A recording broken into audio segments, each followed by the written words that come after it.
Let's try that again. Hello, everyone. It is Thursday, the 28th of May, 2026. And I've been really busy, but I did want to get on today and do a video. For some reason, it's not allowing me to save the changes here. So it might have an old topic up because I'm not allowed to save the changes. Why did that do that? Weird. I'm just going to see in my videos. Okay, yeah, so it's saved. All right, we're good. All right, sorry about that. All right.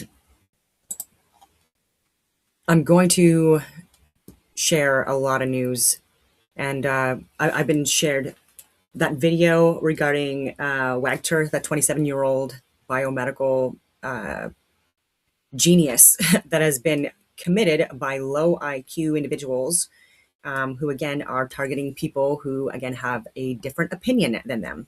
And they are actually, well, he is right. And I was looking into that just for a good video to share just examples throughout history where the purging of dissenting voices of people that have been gifted, genius types, high-ranking military officials and beyond, that have been targeted and executed by tyrannical regimes because they were able to, again, coordinate, organize, articulate themselves very well, and they were sharing information that completely dismantled what these people were trying to push, these criminals, right? And so I did want to share that on here as well. And I'm going to share the video between him and Nick Fuentes because they cover a lot of ground on things that I think should be talked about. And even Tucker Carlson with guests that he's having on, even Owen Benjamin, these are needed conversations, and we're not getting them with people within like the bureaucratic political areas, because these people, again, are, I'm going to respectfully say this, lower IQ in an echo chamber, and they're pushing their own grift, right? And it's not helping. And so Stephen Guilbeault resigning and stuff like that, like, this guy should be in jail. First of all, he's a radical activist who was hired only because he was a radical activist to push this ESG, DEI, green energy, carbon scam bullshit, right? Even being arrested for it in the past, and that's who we hired. And he's done a terrible job, the worst job throughout history. And again, he's completely assisted with dismantling like our economy and so many other things, and completely stifling innovation and productivity. So again, completely, again, ruining our economy, which also is directly connected to not just quality of life, but equality for the more vulnerable classes, right? That, like, what we call the protected groups. And so this guy, again, who's rich and protected, doesn't give a shit about regular Canadians, nor does he know the impact of his policies and measures and the propaganda that this radical activist has been pushing. And there have been so many people within the academic and scientific communities and within government and experts that have completely dismantled all the bullshit that he has shared. But you've got people like Mercedes Stevens and Rosemary Barton and David Cochrane, and these people who are blatantly pushing psychological operations in an echo chamber. And there's a difference between being wrong and being a liar, and they are liars. Anyways, all these tangents. Oh, these are my doggies. All right. A bunch of interesting things I wanted to share. I'm sharing this because even Carney was talking about China being the biggest threat for Canada, and it's also the biggest threat to the Monroe Doctrine. I'm going to reiterate. And so if we don't speak about this, if people are not brave enough to share this information, then we're fucked, right? So it's damned if we do, damned if we don't, because we don't have any support from the public. And a lot of people are not even tracking what we're sharing or trying to share, right? And this is because we have tried reaching out to people within media, people within government, experts, all of these things, and we've been shut down and a target on our backs, which I'm going to get into. And then again, fully supported by the majority of Canadians, or they don't care. Anyway, so this is even in Montreal. They're sounding the alarms for, Chinese infiltration. And so why are we not sanctioning China? Why are we allowing so many people to come in? even with top secret government clearance. I talked about the Winnipeg Gulag and the Chinese scientists with top secret government clearance that should be in jail for what they did. Like Nuremberg trials need to happen. And speaking of that, I was talking to Math Power Land again yesterday and this morning, and he's sent a video to me, one that he posted 7 years ago. And I don't have a lot of time today because again, I'm doing the video. I have to prepare for the one with Jeff, and we're going to be getting into astrophysics and stuff like that. So I don't know if I have time with that, but like maybe tomorrow I'll do that video, and I'll see if I can get permission from him first. I don't know if he wants that video out there, but he talks about the Nuremberg trials. And anyway, so Montreal Institute for Global Security releases report on Chinese foreign interference in the G7. Now with sound. To launch our institute's latest report regarding the G7, countering Beijing's interference operations. We have seen across all G7 democracies systemic work by the Chinese government and the United Fronts Department to infiltrate, to influence public opinion, to engage in transnational repression and all other forms of activities that the G7 should be working more closely together to counter. This report provides detailed chapters on all G7 countries showing similar patterns across the world of how the Chinese government tries to influence politics, influence public policy, and influence trade and economic interests on behalf of their interests, not on behalf of ours. So we're calling for stronger action from Canada, Italy, Japan, the UK, France, and Germany. So with that being said, I would now like to turn to my colleague Marie Lemanche, who will talk a bit about the research. Marie? Bonjour. Hello. By comparing the tactics across different countries, our report really establishes a pattern of that appears across G7 democracies. But it's also, we must also mention that these tactics are also adaptive. They are long-term, and we see them in different sectors. It's a little bit like the ancient Chinese game Wai Qi. It takes place over a long time, it is adaptive, and the government basically takes its time. So we identified several recurring tactics in areas of foreign influence. First, elite cooptation. The cultivation of political, economic, and academic elites over time is something that is clearly seen in all G7 countries. These efforts often operate through access, prestige, ego, partnerships, business tie, and long-term relationship buildings. Second, we also go into friendship associations. We identified a wide range of Beijing-linked associations that are important channels of foreign influence. We also go into transnational repression and police stations. Laura Harth did a very good article yesterday in the Globe and Mail. Third, we also look into the media. In Italy in particular, there are now close ties between Chinese media and Italian media, official memorandum of understanding. So that means that the deal provide Italian outlets with free, ready-to-publish Chinese content, overwhelmingly positive in tone and lacking editorial scrutiny. So basically, that is being used to basically change or influence the narrative on China.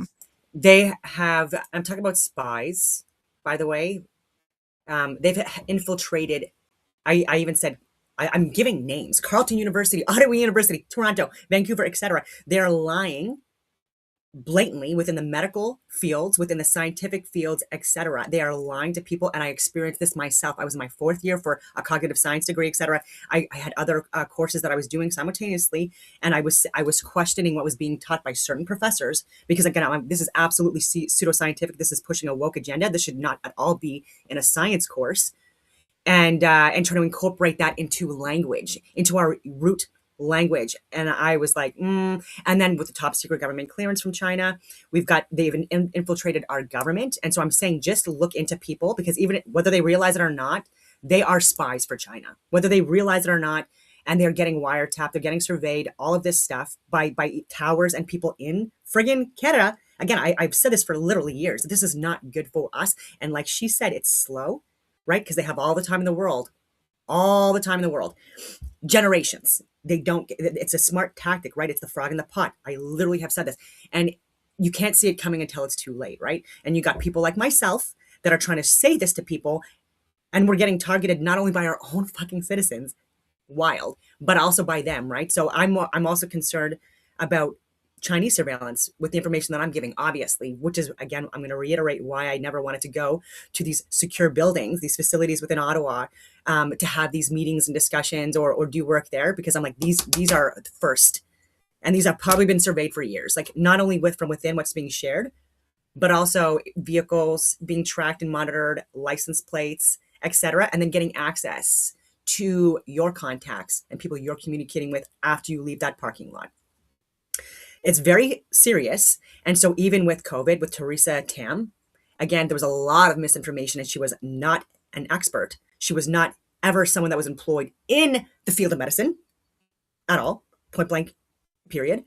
And then you've got the mayor of Toronto, Olivia Chow, right? And again, what she pushed as well, and I'm going to say Doug Ford as well, which is why, again, he is a traitor to Canada, because he was even kicking people out of government offices that were sharing literal medical and scientific and government data regarding COVID and stuff like that.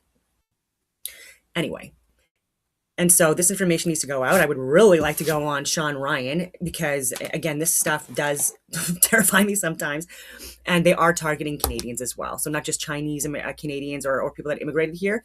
These groups are targeting Canadians that are appearing to be dissenting voices or calling out the stuff that's going on. And so, like I said, you're just proving the point that China is Canada's biggest security threat. You're literally proving the point, literally proving it by doing this stuff and going after the best and the brightest. Sorry for that tangent. We're pleased to be here today at the Canadian Parliament to launch our Institute's latest report guarding the G7, countering Beijing's interference operations. We have seen across all G7 democracies systemic work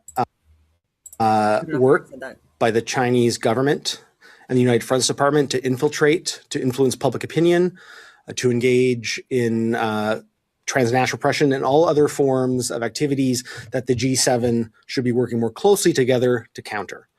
This report provides detailed chapters on all G7 countries showing similar patterns across the world of how the Chinese government tries to influence politics, influence public policy, and influence trade and economic interests on behalf of their interests, not on behalf of ours. So we're calling for stronger action from Canada, Italy, Japan, the UK, France, and Germany.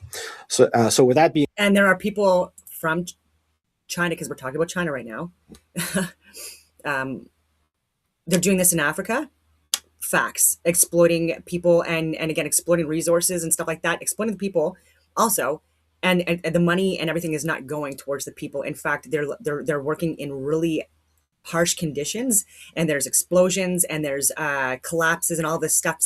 Like, people are getting a lot of injuries in these areas because, again, it's being run by Chinese people and not by Canadians, where we have like more, again, like we have unions and things like that. There's like stricter measures, better quality of life for our people, salaries, all these things. That's why these industries need to be, again, within Canada and owned and operated by largely Canadians, right? And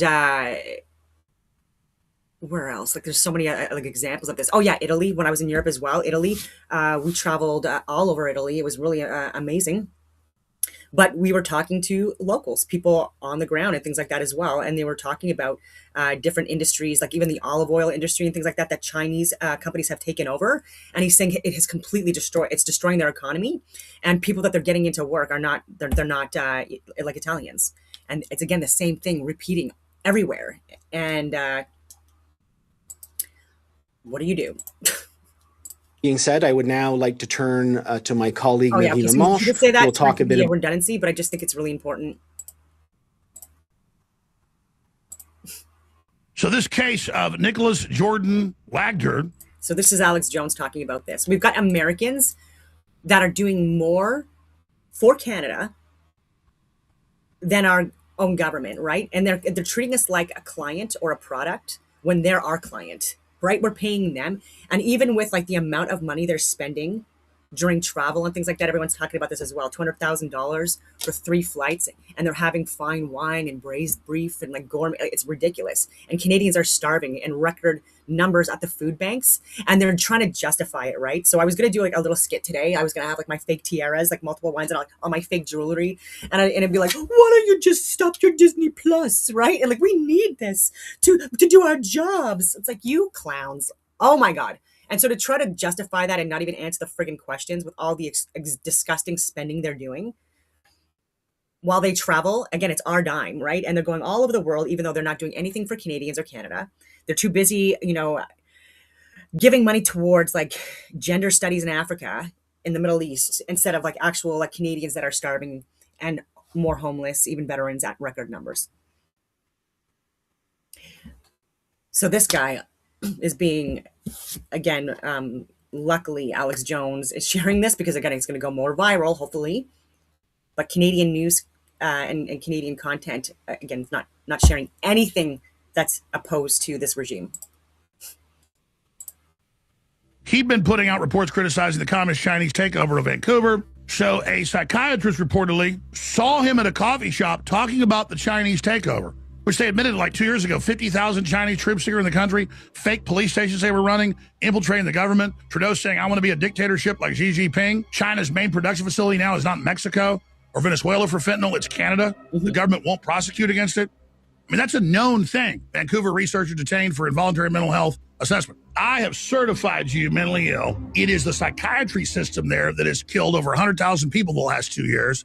And now they're saying if you're an adult, they'll make the psychiatrist your ward and then they will kill you. And that's what they do in China. Oh, you're mentally ill. Bye-bye, bye-bye. This woman saw him at a coffee shop speaking to people about Chinese infiltration. There's no way Chinese infiltrate. It's a cult. They want you to submit to their lies. You have these psychologists and psychiatrists. They can just look at you. And again, low IQ have no idea what they're talking about. And I mean that respectfully. They're hearing conversations, and because they don't like it, again, it's Stanford prison experiments in Universe 25. This is why I've talked about this shit for fucking years. And the Milgram experiments, you give people that have low IQ, but you give them power, and I mean that respectfully, and no training, no certifications, like none of that stuff, they will abuse it consistently throughout history. And I'm going to give the examples. And so this is where we're at. And say, you've been assessed, so they just scoop you up, grab you, get you for a few weeks, months, drug you, and then say you're mentally ill, and then they euthanize you. This is a government that literally leads the way in murdering you and calling it euthanasia. And now they want to prove he's mentally ill. Now they want to prove he's wrong. He'll be lucky to make it out of there alive. Because these are cult members, folks.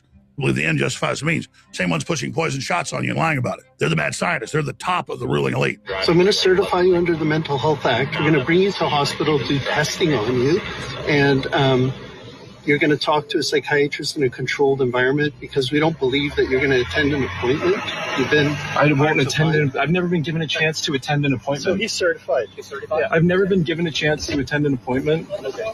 What is going on? I was never given a psych eval or nothing. He just looked at me and said, "You're certified." Yeah. Okay. So I don't know why, but it's up to the doctor. So if you. But no, he didn't even give me an eval. He just looked at me and said, "I'm certified, man." I get that. Please consider what you're doing. Oh, you're mentally ill. You don't like being grounded with the street for no reason? Canada is the testing ground for the worst tyranny in the West. Everything you see in Canada is coming here, folks. So this case of Nicholas Jordan. And it's terrifying. And look at his published works, right? Like he has published so much great content, right? About consciousness, about the brain, all of this stuff. Like he's a literal genius. And he's committed. And he doesn't want to. And again, some of this can be conjecture. Again, like I'm not following like everything that's happening like minute by minute or anything like that. But there are people reporting that again, they want to medicate him with these antipsychotics. It's just fucking wild. And again, this stuff, it numbs you out. It makes you literally brain dead and can actually impair your cognitive faculties, like anyway, beyond repair. That's why I never wanted to be medicated, right? And so like even my military career and beyond, when I was diagnosed with complex PTSD, they gave me meds and stuff like that. I tried them for a period of time, and it just like made my life worse, right? I had brain fog. I had low quality of life. It was just bad, right? And so I had to stop them from, even though it was recommended not, I'm like, respectfully speaking, I'm actually better able to manage my symptoms and like all of this stuff without this, right? And so working out, eating healthy, hydrating, all of this stuff, meditating, like there's so much work that helps, right? A good support system, animals, going out in nature all the friggin' time. I post so many videos of this. This stuff helps. Not things like Seroquel and quetiapine and like Valium and these things. Again, like this, like really like impairs people cognitively. It's wild. And again, that's another thing too. We have so many people that are over medicated in Canada and the US. And I think anyway, I'm not going to get into like if they banned or stopped prescribing people certain drugs that are approved and prescribed to people. They're now resorting to cocaine. And so, because anyway, I don't want to go on too many tangents. Okay, so the Nicholas Jordan Wagner story is taking the internet by storm. So tonight we'll do part 2. The last video we shared, which was the original video of Nicholas being detained and certified under the Mental Health Act, the police officer discusses a altercation or an interaction with a psychiatrist at a coffee shop. And here's that video. Socials, but I'd actually read pamphlets. I heard you're having like a meet and greet here today. That's why. Yeah, where did you get a flyer? Abbotsford, that's where I was told about. You were there like a couple days ago, I think. Yeah. Is that okay to say? Sure.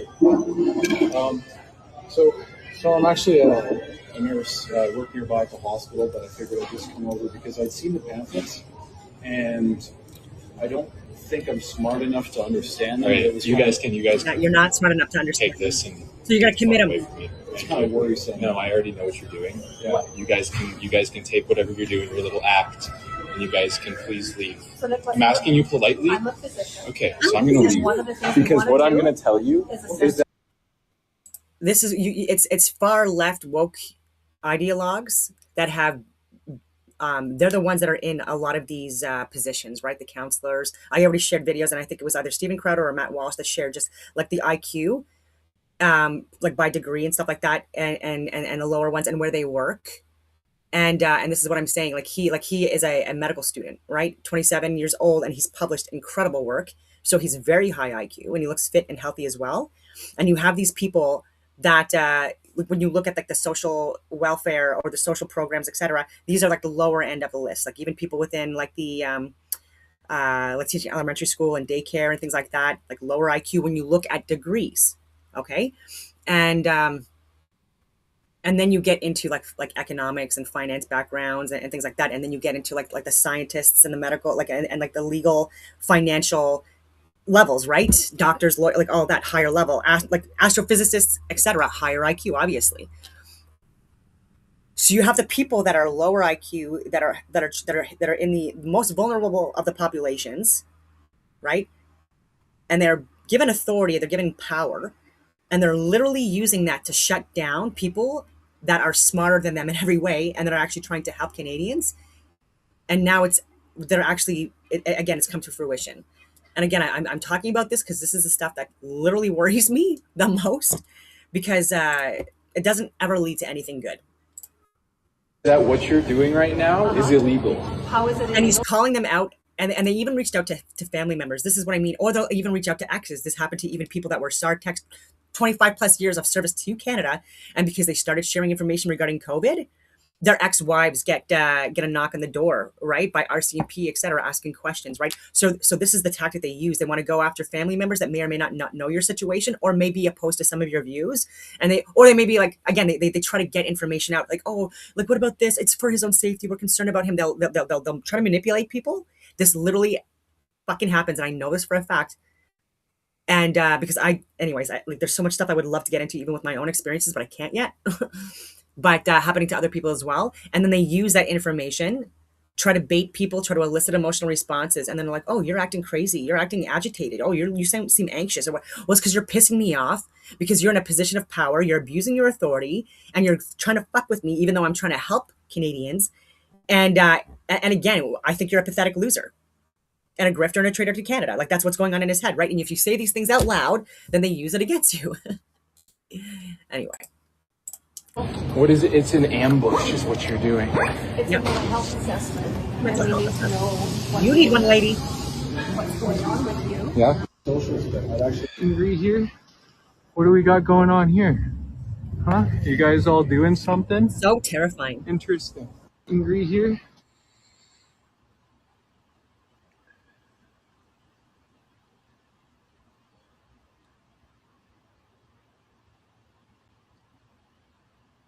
Yeah, of course. I hope they get fired. I hope they get investigated. I hope they get fired. So there you go. Their name. Viewers online immediately noticed earpieces, tactical style communication devices, and even a firearm. Now the internet is completely divided over Even a what is firearm. happening in this exact moment because it matters to this case. Some people believe it validates his concerns. Others believe that it could point to paranoia or even the mental health crisis that's being discussed. And I don't think this, again, I'm talking too much about this because in my experiences and countless others I know throughout Canada, they do things that are very intimidating. And they again, these tactics like showing up at our house super late at night when we're sleeping, et cetera, et cetera. And again, just like just completely false, fake shit that they're accusing you of. And they have, and again, their sirens are going, their firearms are out, or you see the firearms, et cetera. And again, you don't know what's going on. You're confused. You've done nothing wrong, and you're, and again, and quite the opposite of, you know. And then it's just like, what do you do in that situation? Of course, like, it's a very fucking stressful situation. So again, like when you do this shit to people, it's not a paranoia when they know that you're doing it, and we know that you're doing it because you're trying to fuck us over and have our lives destroyed even further, right? And go to jail and be punished. But again, it's just so infuriating, and infuriating, but also terrifying. And again, it's just even with Helen Bruce, like over 4 years in the courts, being like illegally surveyed and wiretapped and things like that, the intimidation tactics, all of this shit. She was a fucking hero doing her goddamn job, and that got her again all of that. And honestly, that divide is exactly why this story has blown up on social media. Because people are watching the exact same footage and walking away with completely different opinions. To be clear, there are still major unanswered questions in this case. And none of us online know the full medical or legal picture or the background. But one thing is obvious. This story has now become much more than one viral clip. Okay, so the Nicholas Jordan Wag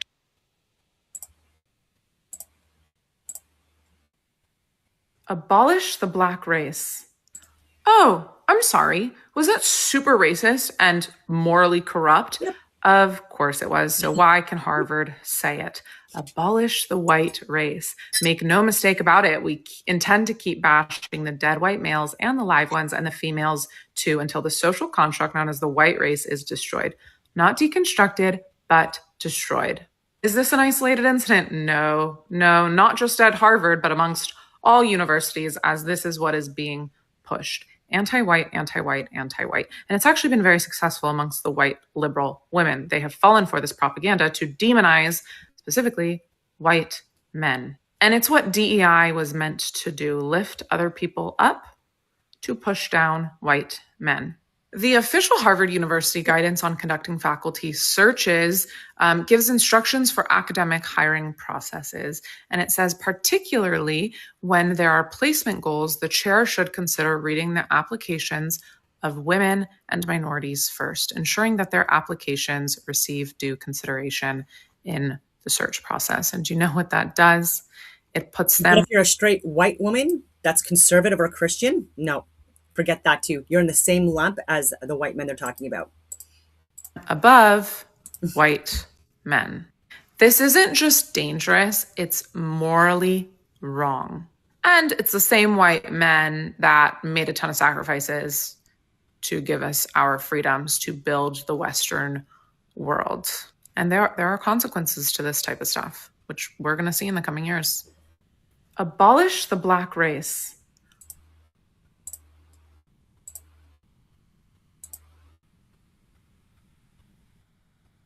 Let me show you a video real quick that I think might shock you out of some preconceived notions or misconceptions. He's going to be talking about the Muslim Brotherhood. I got a bit of heat because for the last few years as well, I've just been talking about everything that's very controversial, obviously, because I'm not afraid to. I think it's important that we talk about this stuff. But I said they should be on a terrorist list in Canada. And again, some people didn't like that. But I'm sharing leaders, like Muslim leaders in Canada and in other Muslim countries, right, where it's completely different than, you know, Afghanistan and other areas. And they're saying the same things, right? So I think it was Saudi Arabia or maybe Qatar, but they were even warning about their own people going to the UK, and I shared this, and going to their academia, what used to be the like the Ivy League schools of the world coming out of England and stuff like that. And these have been completely hijacked, and they were warning people of going there so that because of being radicalized by the Muslim Brotherhood types. So literally Muslims from a country that's that's Muslim, they're warning their own from going to the UK, a European country, because of radicalization. And anyways, I just think that's important. And so same thing in Canada. There's people that are part of the Muslim communities that are speaking out against like a lot of stuff that's being again put on them, like extremist ideologies and stuff like that, and organized gangs and again the underage stuff. Anyways, this Muslim leader mocked what in 1958? So a Muslim leader. Conceptions you may have had about the universality of certain doctrines or beliefs within Islam. This is the second president of Egypt, Gamal Abdel Nasser, and he's talking about the topic of head coverings and his discussions with the Islamic fundamentalist group, the Muslim Brotherhood. Note that Nasser and his audience are all Muslim, and the Muslim Brotherhood clearly are the fringe ones in this conversation and context. Let's take a look.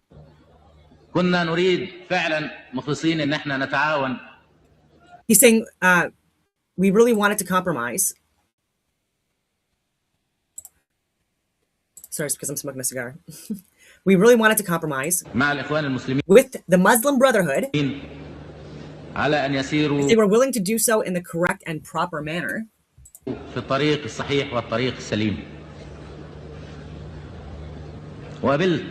And I met the head of the Muslim Brotherhood. And he sat with me and made his request. What did he request? The first thing he said to me, I just want to make sure I'm not on mute. Okay, good. The first thing he said to me was to make wearing a hijab mandatory in Egypt. And make every woman walking in the street wear a tarha, a scarf. All laughing. So note the laughter this was met with in this room of Muslims in 1958 in Egypt. Laughing at it. Every woman walking. He's like thinking in his head, this is absurd. Every woman walking, imagine. And then someone yells out, let him wear it. Let him wear the hijab. Let him wear the burqa, the scarf, or whatever. Surprised to hear such mockery?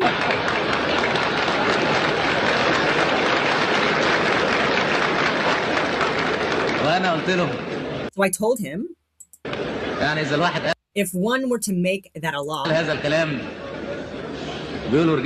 they will say that we have returned to the days of Al-Hakim bi Amri Ilah, who forbade people from walking at day and only allowed walking at night, which is what the heck, ridiculous. But again, sometimes there were rules from the past that are archaic and silly. And again, people on a power trip and make no sense. And again, take away freedoms and restrictions and liberties from people. And I would be walking in the day, by the way. But anyway. And they would stone me to death. And my opinion is that every person in his own house decides for himself the rules. And he replied, no, as the leader, you are responsible. So I told him, sir, you have a daughter in the College of Medicine.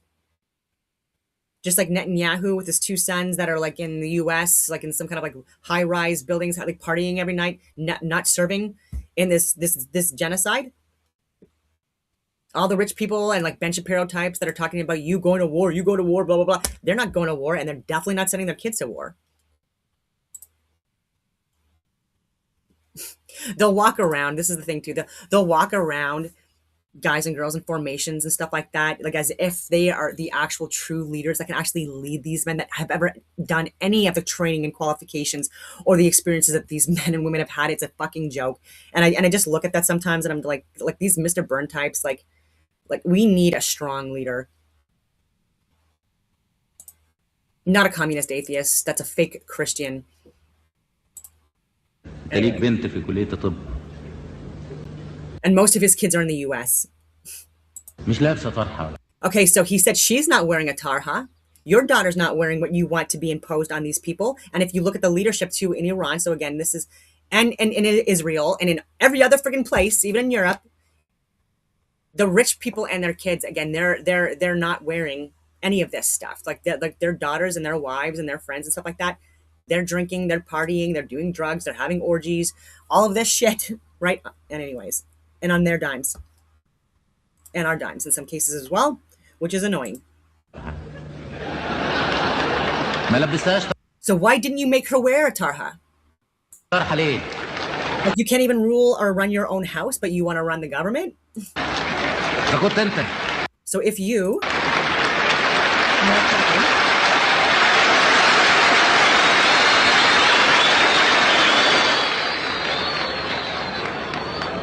If you are unable to make one wear, if you are unable to make one girl who is your daughter wear a tarha, you want me to put a tarha on 10 million women? By myself? Now, why does this matter? It matters because, ironically, Christian apologists have begun to propagate and repeat fundamentalist talking points and rhetoric, specifically that Muslims who don't hold to their extremist interpretations of the Quran or the Hadiths are perverting the faith or aren't real Muslims. And that's like exactly what the extremists want you to believe. I just don't think that's an effective way to reach people. And I think if we paint with less broad brushes, we'll all be better served. Let me show you a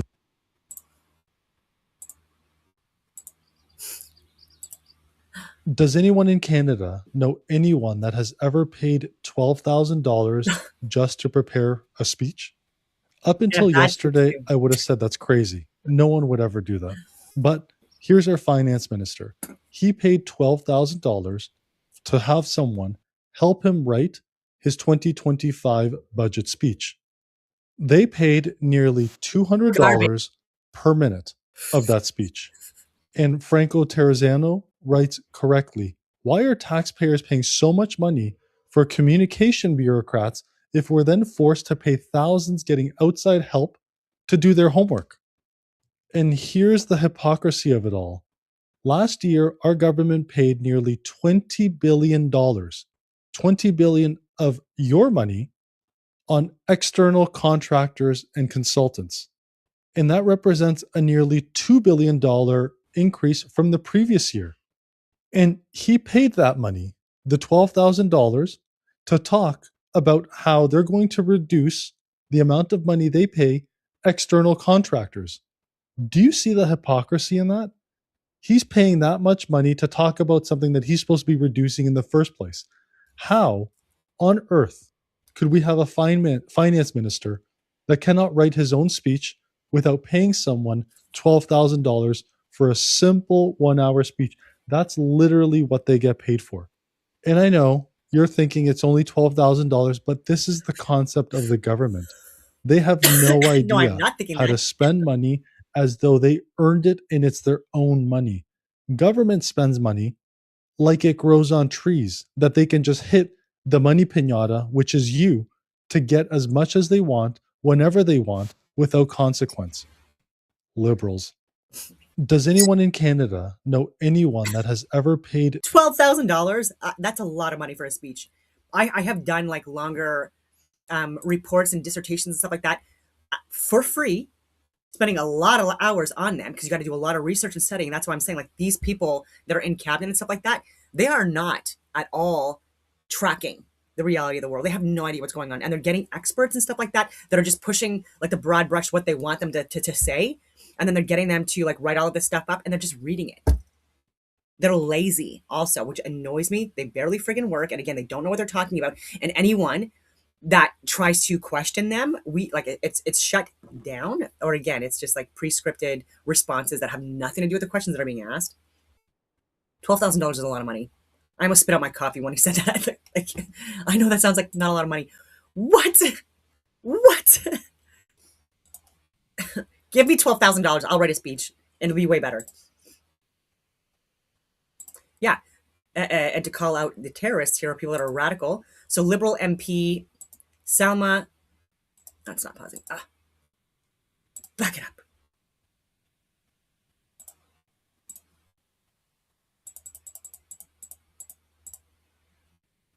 Okay.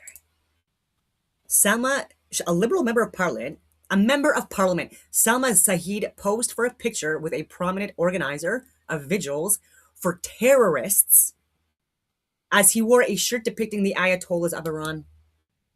And again, wearing the hijab and stuff like that as well, in Canada. Voted in, red and green alliance in full effect.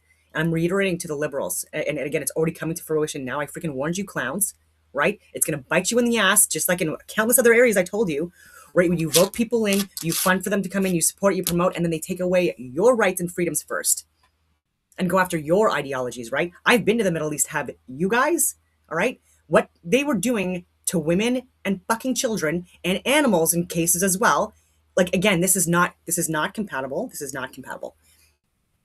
And the wearing of the hijab and stuff like that as well. I know this is controversial for me to say, but I think it's something that is not helping at all. And it's a measure of control by men to control women and children because they can't control their own urges.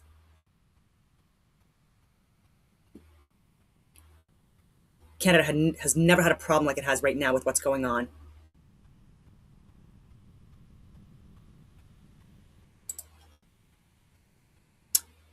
But yeah. Acid burn victims, dowries, arranged marriages, female genital mutilation,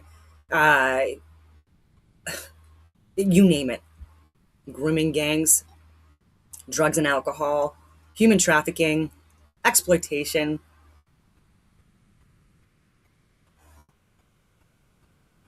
Okay, Alex Jones and Nick Fuentes.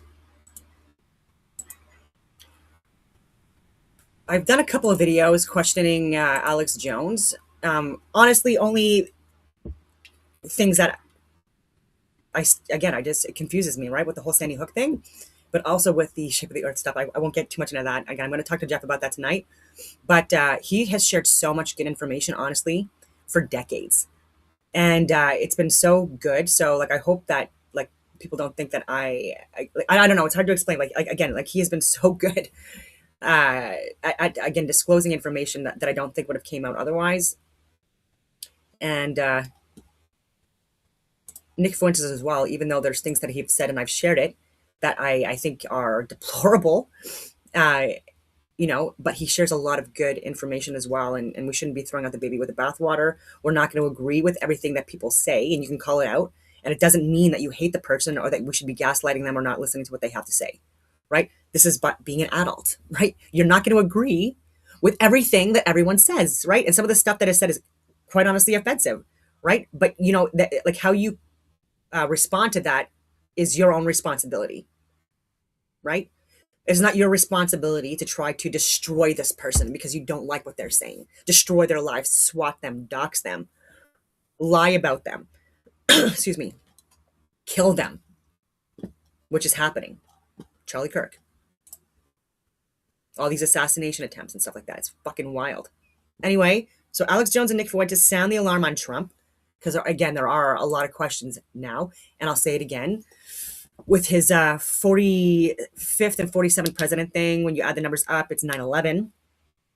And so I was like, man, just that in itself, I'm like, he's obviously a better option than Kamala, but that's by design. But still, like, it's still by design that you have no choice but to vote for this fucking guy if you know, again, what kind of a shit show is going to be pushed with Kamala and Walz, right? And a lot of the fraud and DEI woke ESG stuff, again, like not being called out, stuff with WHO and WEF and the UN being called out and exposed. That would not have happened with Kamala and Tim Walz at all.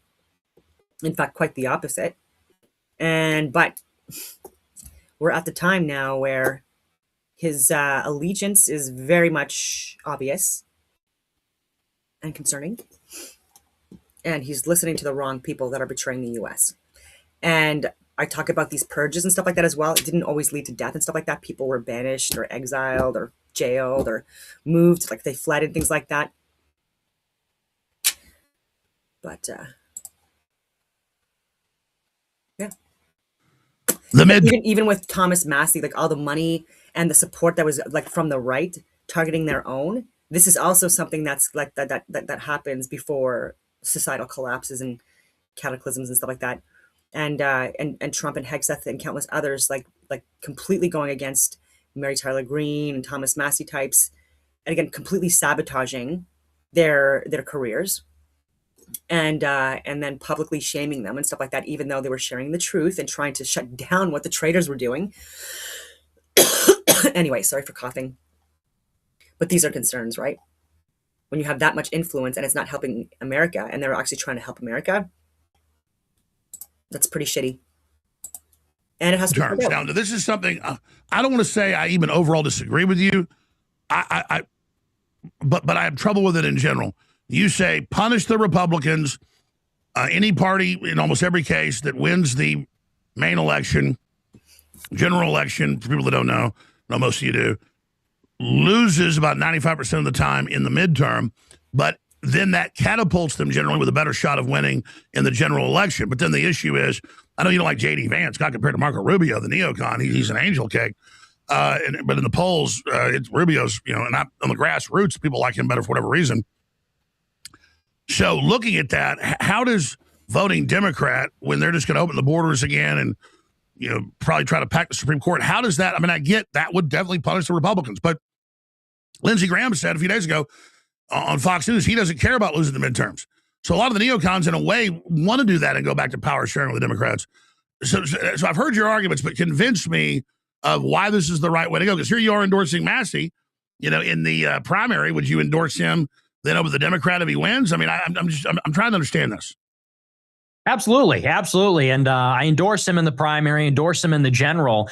But I do believe that in this race, we got to take a couple steps back. And the reason being is because, look, this administration's a complete and total failure on the two things it promised to do. I think the reasons that they voted for Trump, and by they, I mean Republicans, there are really three big issues. They wanted no new wars. They wanted mass deportations because Biden brought in 10, 20 million illegal aliens, and they wanted inflation under control.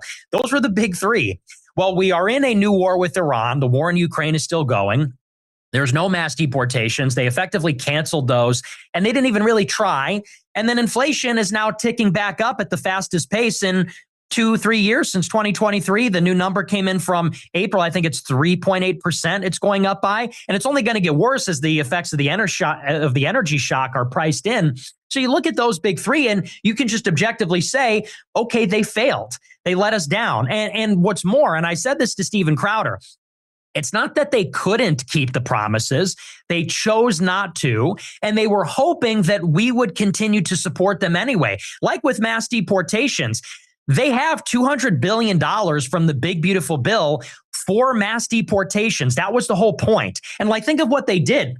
They cut Medicaid by $800 billion to support a 10% permanent reduction in the corporate tax cut. And the give me for the Republican base was, well, this is okay because we're going to give you $200 billion to build the wall, have the deportations, hire the ICE agents, buy the detention centers.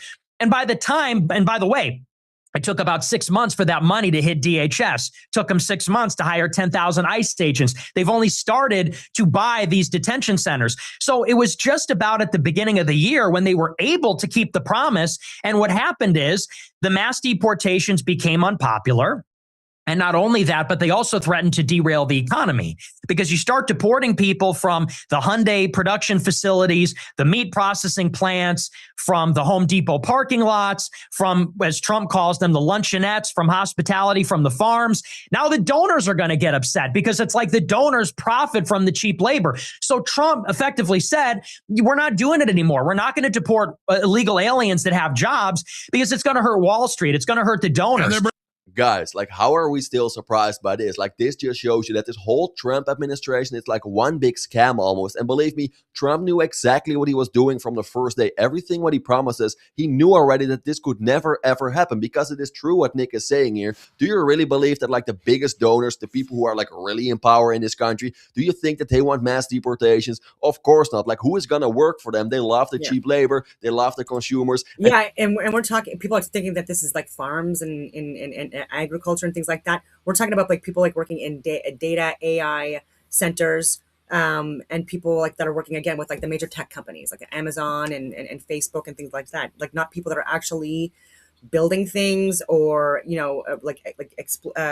mining resources, building things, mining resources, first responder types, people that are needed for communities, doctors, lawyers, teachers, nurses, firefighters, police officers, military, et cetera, et cetera. No, these are people that again are delivering products, and again in tech AI industries.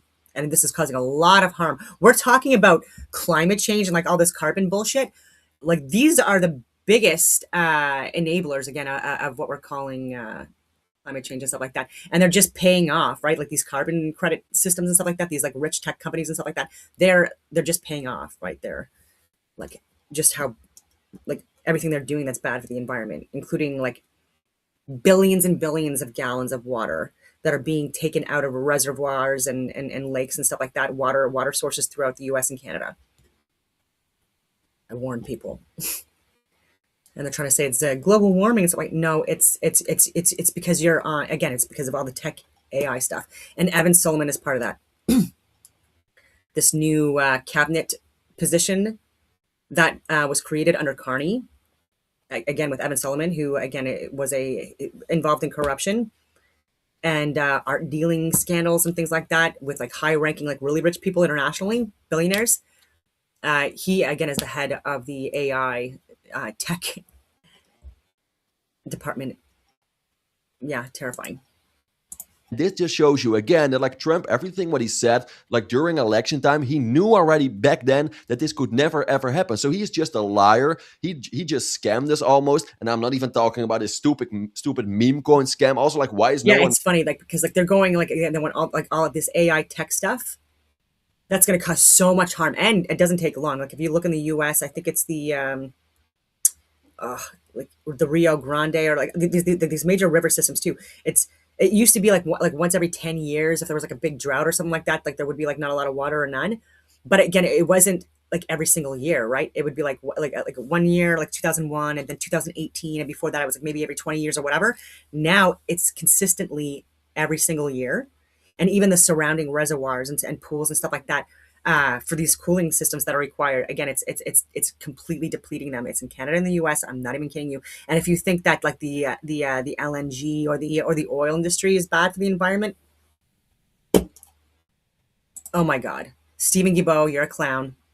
Talking about that anymore. I think like Trump almost made $2 billion with like this crypto meme coin scam. Let me remind you, this guy is like the president of the United States of America, scamming his own base. That's crazy, right? No one is talking about it anymore. But yeah, how are we still surprised by this? And believe me, this is it's not even over yet. We're like 2 years in, and Trump is not only like not doing the things what the people want, he's completely doing the opposite is what the people want. It's almost like a big FU straight into your face. This guy has to go. He's a clown. He should be impeached for almost everything what he did. They're bringing in 50 million Chinese worker visas.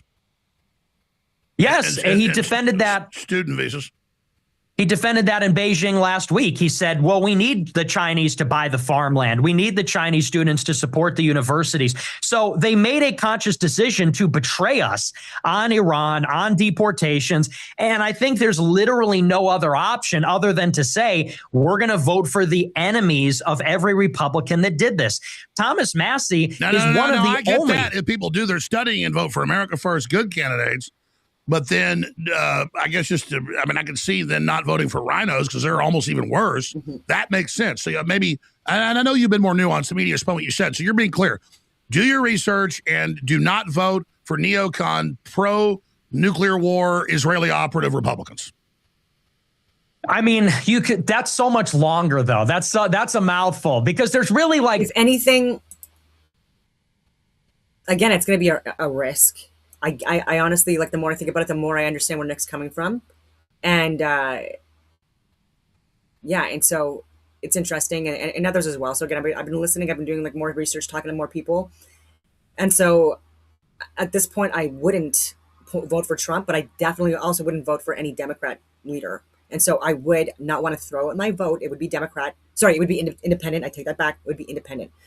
I've done it before, and I would do it again, because that also can send a message. If you just throw away your vote or don't vote, like if it's not recorded and stats that people can demonstrate, that people can use to talk about this stuff, like, look at this movement. Look how many people voted independent. This is a message to the left and right, like, that people are not supporting either of you clowns, right? And if there's enough votes there, they're going to be forced to change the narrative, both sides. And so that sort of worked in Canada. But again, we are dealing with, like, again, it's just so bad here in Canada. And it's so hard, again, like, no matter how much you warn people years in advance about what's going to happen with people and who they're connected to, and why that's going to destroy Canada, people just don't want to listen at all.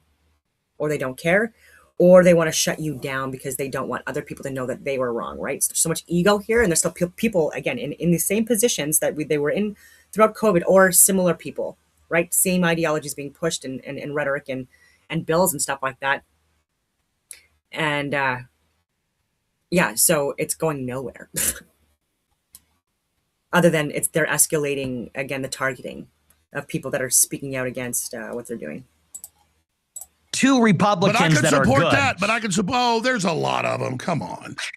There's Ken Paxton, who's excellent in By the Texas. way, Trump just endorsed him over Cornyn. Did you see that? I did, and that is actually a really refreshing surprise, because I thought he was going to go for Cornyn. He's been getting cucked by the Senate for a long time. So that's an excellent endorsement. Massey's great. Fishback in Florida. I mean, there are some bright spots, but by and large, I mean, we're doing this project at my nonprofit. We're going to rate every congressman, looking at their voting record, how America first are they on immigration, foreign policy, trade. And what we found, we looked at the data, is it's like every Republican is an F, is a C, a D, an F on America first. So that's why I say, look, we're just voting Democrat. There's some exceptions. Those are some of them: Paxton, Massey, Fishback. These are good guys. But by and large, the Republicans let us down, and they got to be punished. Now, I will make it clear, I want a Republican to win in 28. To me, that's a different ballgame. Yeah, but who would that be? So let's bring up the main field. It's two people, and that's Rubio and Vance. So I want it to be neither. And that's the other reason why you say Democrats winning the midterms will help the Democrats.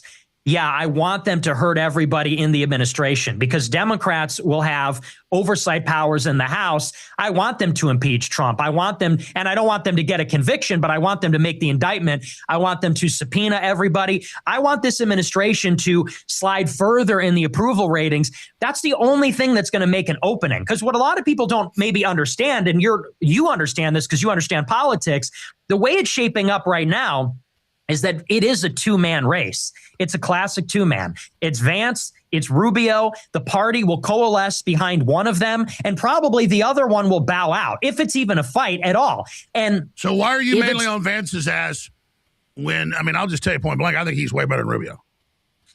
I probably agree with that. However, I still don't think Vance is acceptable. I don't think either of them are acceptable. And I think that both need to be severely weakened by their proximity to the Trump administration, so that someone else, the only way that we're going to get anyone else is if the Trump administration becomes so unpopular that people have an appetite for someone that isn't in the Trump administration. Anyways, we need to, I hope Trump would do better, but we need to devalue him and get him off the plate. The insider trading makes Pelosi blush. I'm not going to lie to people. Oh, we've got so much of that in Canada too. Who do you, like, if anyone watching, if you want to, like, let me know, who do you think would be a good Republican candidate at this point? Because, yeah, he's right. You have to look at, like, there's so many things to look at. Maybe Tucker. Maybe he doesn't want Thomas Massey. So again, he's making a lot of good points. This is why I'm sharing this video, and because again, like, he makes a lot of good points as to why he's voting Democrat. Right? It's great, and so it's over the frickin' top. He says he's going to pardon the entire administration. This is a disgrace. I will not tie my name. And I think it should, they should feel this pain. And look, Vance and Rubio are part of this administration.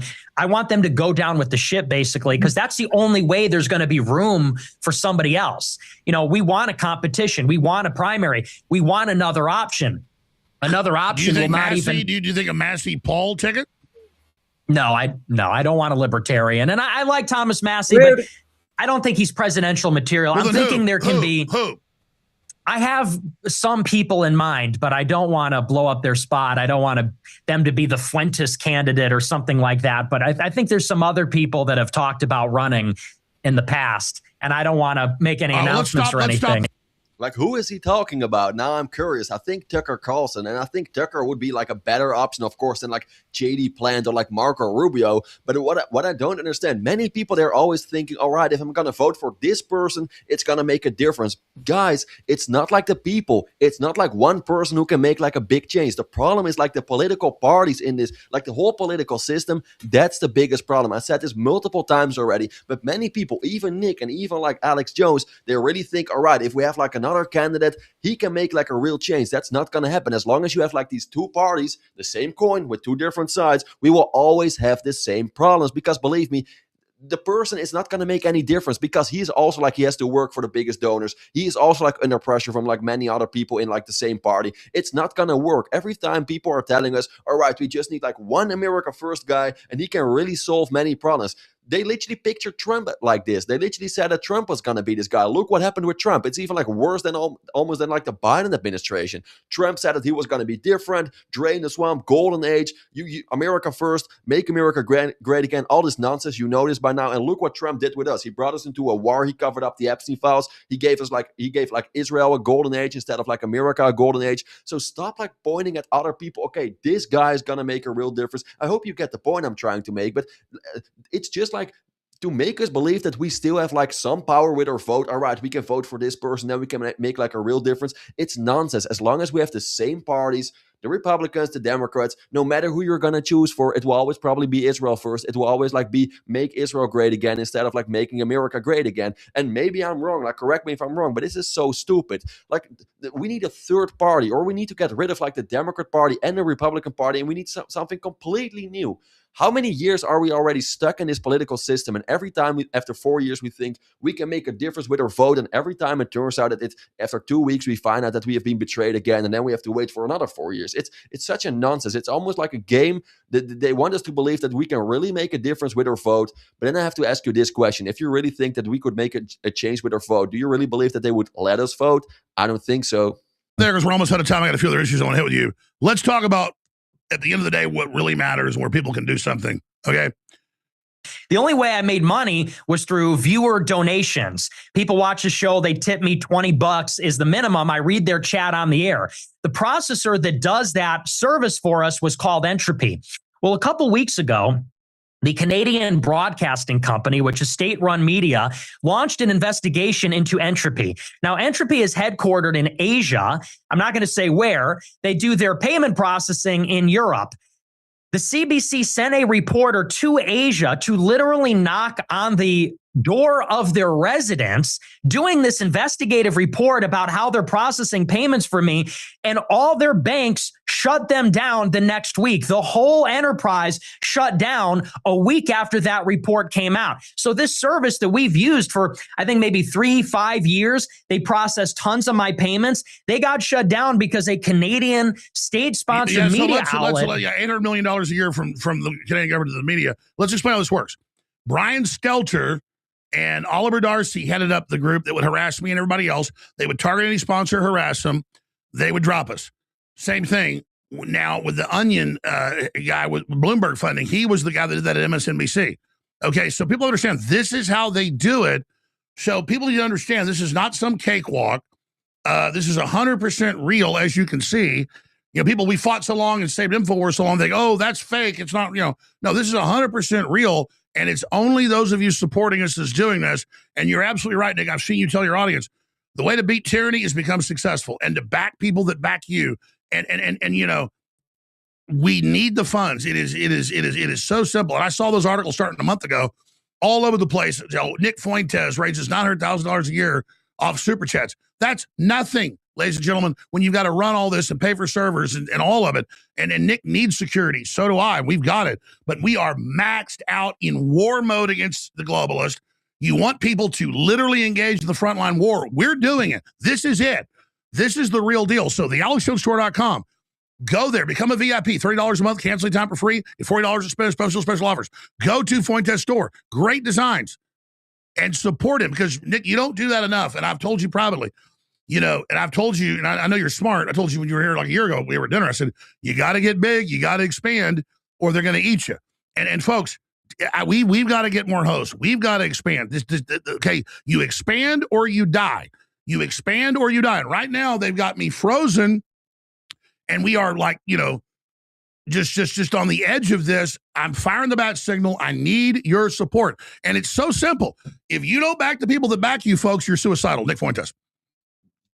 Totally true. That's totally how it is. And you got to consider, on the other side, it's an unlimited war chest. When you're talking about DOJ, ADL, SPLC, who they just indicted last week, which was actually really positive, SPLC has $800 million in an offshore bank account. I got a call from the Washington Post. You mentioned they did this big spread about me talking about my super chats. They said, we did an AI program. We took a screenshot of your show every 1 second for a year. We found you raised $900,000. I want to say to the Washington Post, SPLC has $800 million in some offshore Caribbean bank account or something like this, some kind of arrangement like that. Where is the microscope on that source of funding? Where is the microscope on that kind of influence from the far left, from the institutional right? It just isn't there. And you're right. Yeah, this is actually insane. I don't know if you guys have seen this, but like 3 weeks ago, the Washington Post did like a whole article about like Nick Fuentes and like his super chatters, how much money he made. And like they made a screenshot of almost every donation. I think they almost made like 800,000 screenshots or something. It's ridiculous. Look how they're like investigating this man just because he's like doing his own show, and you have people like supporting him, and then they are surprised that Nick is making money off that. Of course, like he's doing a show almost every night. You have people who support him, and then they're going after these people who support him. It's actually crazy, because exactly, look how much money like the ADL, for example, have, and all these other big organizations. They have millions, almost billions. You'd never hear like the Washington Post write an article about that. No. They're going behind Nick Fuentes, who just makes like $1 million a year. Okay, it is a lot of money, don't get me wrong. But also, like, look what he's doing. He's doing a lot of work, and he probably makes way more money than that. I believe he makes way more. But of course, people support him for everything what he's doing. And I think it's also like, I took the dogs out, and I'm having lunch right now. Chicken and chickpeas and sun-dried dried tomatoes and onion and peppers. I've never gotten money off of this, like no tips or anything like that. Not that I'm asking for it at all. Like there's people that don't make money for this, including Justin, who getting committed for sharing the truth. And it's because people like APTN and CBC, CBS, the Global News, all these people, we're sharing information that goes against what they're saying. And so we're going after what they consider to be their money, even though we're paying for them with our taxes for them to like lie to us and stuff like that. They're still going after us even further, targeting us, anyone that's sharing the truth, because again, it's taken away from their bottom dollar because we're sharing the truth, and they don't want that. So there's ego involved as well, but a lot of it has to do with money. We're taking away their views, we're taking away their subscribers, all of this stuff, more and more. And again, I don't even make any money off of this, but I have over 1,000 subscribers, which is not a lot. But again, it is a lot when you consider, again, what I'm sharing and just how much money is being put into, again, burying this information and silencing us.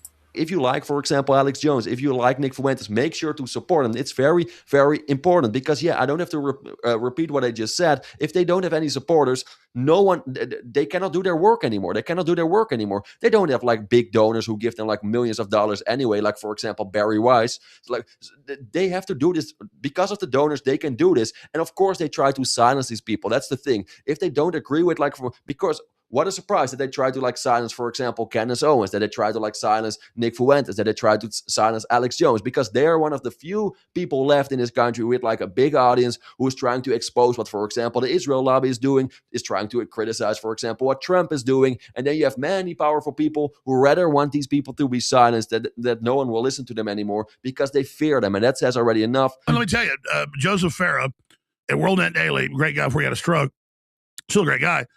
this is like 12 years ago now or whatever. He sued and got the Clinton Foundation documents, not their global initiative, the actual library in Little Rock. And you know what the first meetings at the White House were? And before they got in the White House, he was president-elect. It was about Clinton Chronicle, documentary makers, and some newsletters. And they said conservatism and populism is very popular. If we let these little things operate, selling T-shirts and VHS tapes, it will grow into a grassroots and will be defeated. So we've got to audit them, sue them, try to put them in prison, put the DOJ on them, just like targeting Christian NGOs. It's the same deal. Okay, folks, they are scared of a populist economy. In a war, it is literally your insurance. If conservatives look at the Israel lobby, they put their money in, they run everything. My God. And by the way, the SPLC is globalist intelligence agencies. They infiltrated us. They tried to set us up. They did everything. Folks, we are literally taking on, let me tell you, the SPLC is a NATO group. Literally, I have the documents, I've covered it decades ago, run so the CIA can hide it under NATO, okay? SPLC is literally German intelligence, okay? MI6 and Mossad, okay? That's who we're up against, okay? And of course they run all the Nazi groups that get up there with low IQ crap and you know, who's the Nazis in the red outfits, Blood Tribe, and all that crap. But notice who wasn't on the list as an agent. It wasn't Nick Fuentes. It wasn't Alex Jones. You don't have high IQ, eloquent people calling for all this stuff. You think the globalists want us? But the people, it was always the white supremacists, like I told you, literally saying I was a Jewish agent because I was high IQing all of this. They are doing that as a talking point on purpose, Nick. That's 100% right. That is how they operate. I think I talked about that when you first got sued by the Sandy Hook parents. There is a fundamental Democrat Party, yeah. Right. The left-wing activist that basically sought out a plaintiff to destroy you is really what happened. But I said he did even back then. There is a deep relationship between free speech, money, and political opposition. A lot of people think free speech is about the ability, like this recent case last week, to be vulgar. It's about going out in public and saying obscenities or something like this. The purpose of free speech is political speech, and specifically political opposition. Political is the most protected. Yes, and specifically opposition, because it is political speech that is opposed to the regime, which poses the biggest threat, because speech is what organizes people. Speech is what gets people to vote. Speech is what gets people to rally and so on. And according to the Supreme Court, speech is money. According to Citizens United, the reason there's unlimited spending on super PACs from the rich is because they say giving somebody $1 is a form of speech. And so what you find is that the size of your megaphone or platform is determined by money. If you have billions of dollars, you can buy the Washington Post, you can buy Twitch, you can buy a platform. In other words, you can buy the TikTok, megaphone. You can buy TikTok. And then that's the thing. Right. I have these meetings off record, and I don't violate it because it's not criminal. So if I have a private meeting with a globalist, and I've probably had 20 of them over the years, higher and higher levels, the very highest levels. Kissinger tried to give me a job in front of a producer so I could talk about it because they didn't say that was secret. So I went and told it. Before they all sued me, they had this top Republican law firm that I had writing reports to the president because he would ask, well, give me a report. And then one guy that ran it's like wife was the head of a major federal agency, and I meet with them. They go, oh, so people want to meet with you. Can you come to town next week? So I'm up at this big high rise. It looked like Network with the big table and the green lights and all that. And they go, listen, you're about to get sued for all this stuff. You're going to be destroyed. But if you come in and work for us, you'll be a fact checker, a reform guy. How's $50 million a year for your salary sound? And I said, no. And they went, well, you're going to be destroyed. You know that? You're really a fool. We don't get paid that. They said, you're so talented. Oh, you're so great. Kissing my ass. And I said, no. Then they tried to go to my family and people to get them on board. Okay. So my point is these people that said this for money, I'll die for this. I've already turned down $50 million. Roger Ailes, 15, 16 years ago, tried to hire me, said, do a weekend show for 6 months. We'll put you on top of the thing. Limbaugh had heart problems. They thought he would die early. He was out in Hawaii. They said, we want you to put you on Limbaugh's show right now. I mean, so my point is, I am proven. So are you. We are proven to tell the truth. We are proven under attack. And it is so retarded for people to deny otherwise. And I know how real the New World Order is because I could snap my fingers and still sell out. But it's impossible because I won't sign on to all this evil crap they're involved in. Go ahead. And this is why I really like Alex Jones, because he's like a real warrior. I don't know if everything what he said, if that's true, but if that's really the case, you're a legend, man. Seriously, like never ever like sell your soul. But yeah, this is, you know what? Hear me out. If anyone was going to get sainted at this point, like in this modern world, crazy statement. I would never think that 2 years ago I would say this. I feel like Alex Jones would be like the best candidate in the world at this point, with how long he's been doing this, how much information he's shared, all of this stuff. You might not agree with a couple of the things he said, whatever, but like this guy has been instrumental, right, in getting information. Whether you think he's controlled opposition or not, like the facts are there, the data's there.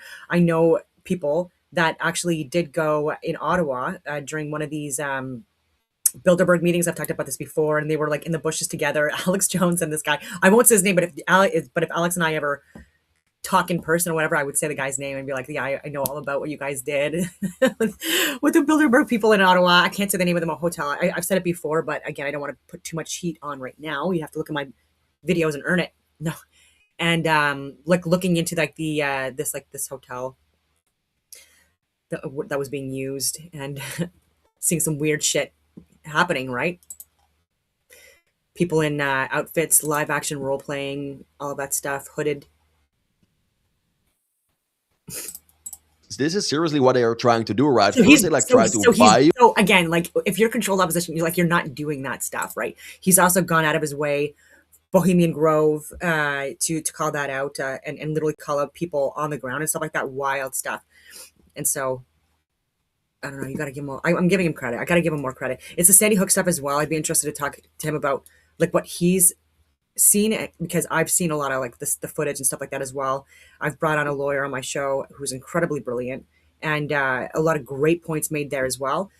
Like he has a little bit more, and I adore the guy. So there's a little bit of a bias there, only because he tried to help Alex Jones. So I understand that, and he literally wanted to be part of his team or whatever, and to help, right? And so that didn't happen. And with the legal proceedings and stuff like that happened regarding Sandy Hook, there were just things that done by Alex's lawyer team that to us seemed like sabotage, right? And it's always like, is Alex involved in the sabotage, or are these people paid off to sabotage him and make it look like they're on his side? Like, I would just like to talk to him about this stuff anyway. And so I was coming from a good place, and it's like he's had people on that I know and that I've talked to over the years, and I'm like, how have we not had this conversation yet? Anyway. If they can't silence you, they just try to like buy you, to like change your opinion, to like maybe work in favor of them. If that's not gonna work, they will try to like bankrupt you. That's exactly with all these lawsuits. That's exactly what they did with Alex Jones. That's exactly what they're doing now with Candace Owens, with all these lawsuits with like the Macron family, the Daily Wire. Also, like, do you know how expensive these lawsuits are? And it's almost like impossible to like pay for all these lawsuits by yourself, and all these powerful organizations, like for example the Israel Lobby, Daily Wire, all these kind of organizations, the Macron family, they almost have like unlimited money, right? So yeah, they will try to like make you bankrupt, or also like to fear other people. All right, look, if you're going to talk about this, look what will happen with you. You will go bankrupt, for example, like Alex Jones. So yeah, that's just how it goes. And then almost you have like a third option. I don't even want to talk about it. If they can't silence you, they will maybe try something else with you, like a Charlie Kirk or maybe like a JFK. I don't know. You probably get the point. But this is just so unfair. And isn't it like kind of weird that all these like independent people, that they are becoming more popular now day after day? Meanwhile, the mainstream media, no one is watching them anymore. But somehow they still try to like silence these people who are like independent with their own platform. Why? We again, exactly what I said. We still have like our freedom of speech, and people can decide for themselves if they want to support these people, right? And even through then they still try to like silence these people. They try to like the people who are like supporting them, they are wrong. These people are wrong. But wait, why is the Washington Post never making an article exactly about like the Israel lobby? Why are they never looking at to like the other side? They're always like pointing to one side, and they completely forget about like what the other side is doing. And what the other side is doing is like 10 times worse. They have way more money. They influence like almost like our whole country, and they're never talking about that, because surprise, surprise, look who is the owner of the Washington Post. And this is almost how it goes with all, like, they try to control so many things, and even the people who have like a small percentage of control all by themselves, for example Nick Fuentes, for example Alex Jones, even then they try to like silence these people because they want full control, so no one else can like criticize, expose these people. It's crazy. It's actually crazy. Me neither. And you're totally right. I mean, that it is a gate kept situation. The only people that are allowed to rise to those levels are people that have been through that initiation process. So, and I'll just say this off record. I'm not going to say names or anything. I've advised you with some of the top globalists, the one or quasi-globalists, the top people want to meet with you. I said, don't meet with them because you're going to sell out to them. It's a weird thing, though, that if you at least said no to them, then it's like a different deal. You see what I'm saying? Because, I'm worried about you, buddy.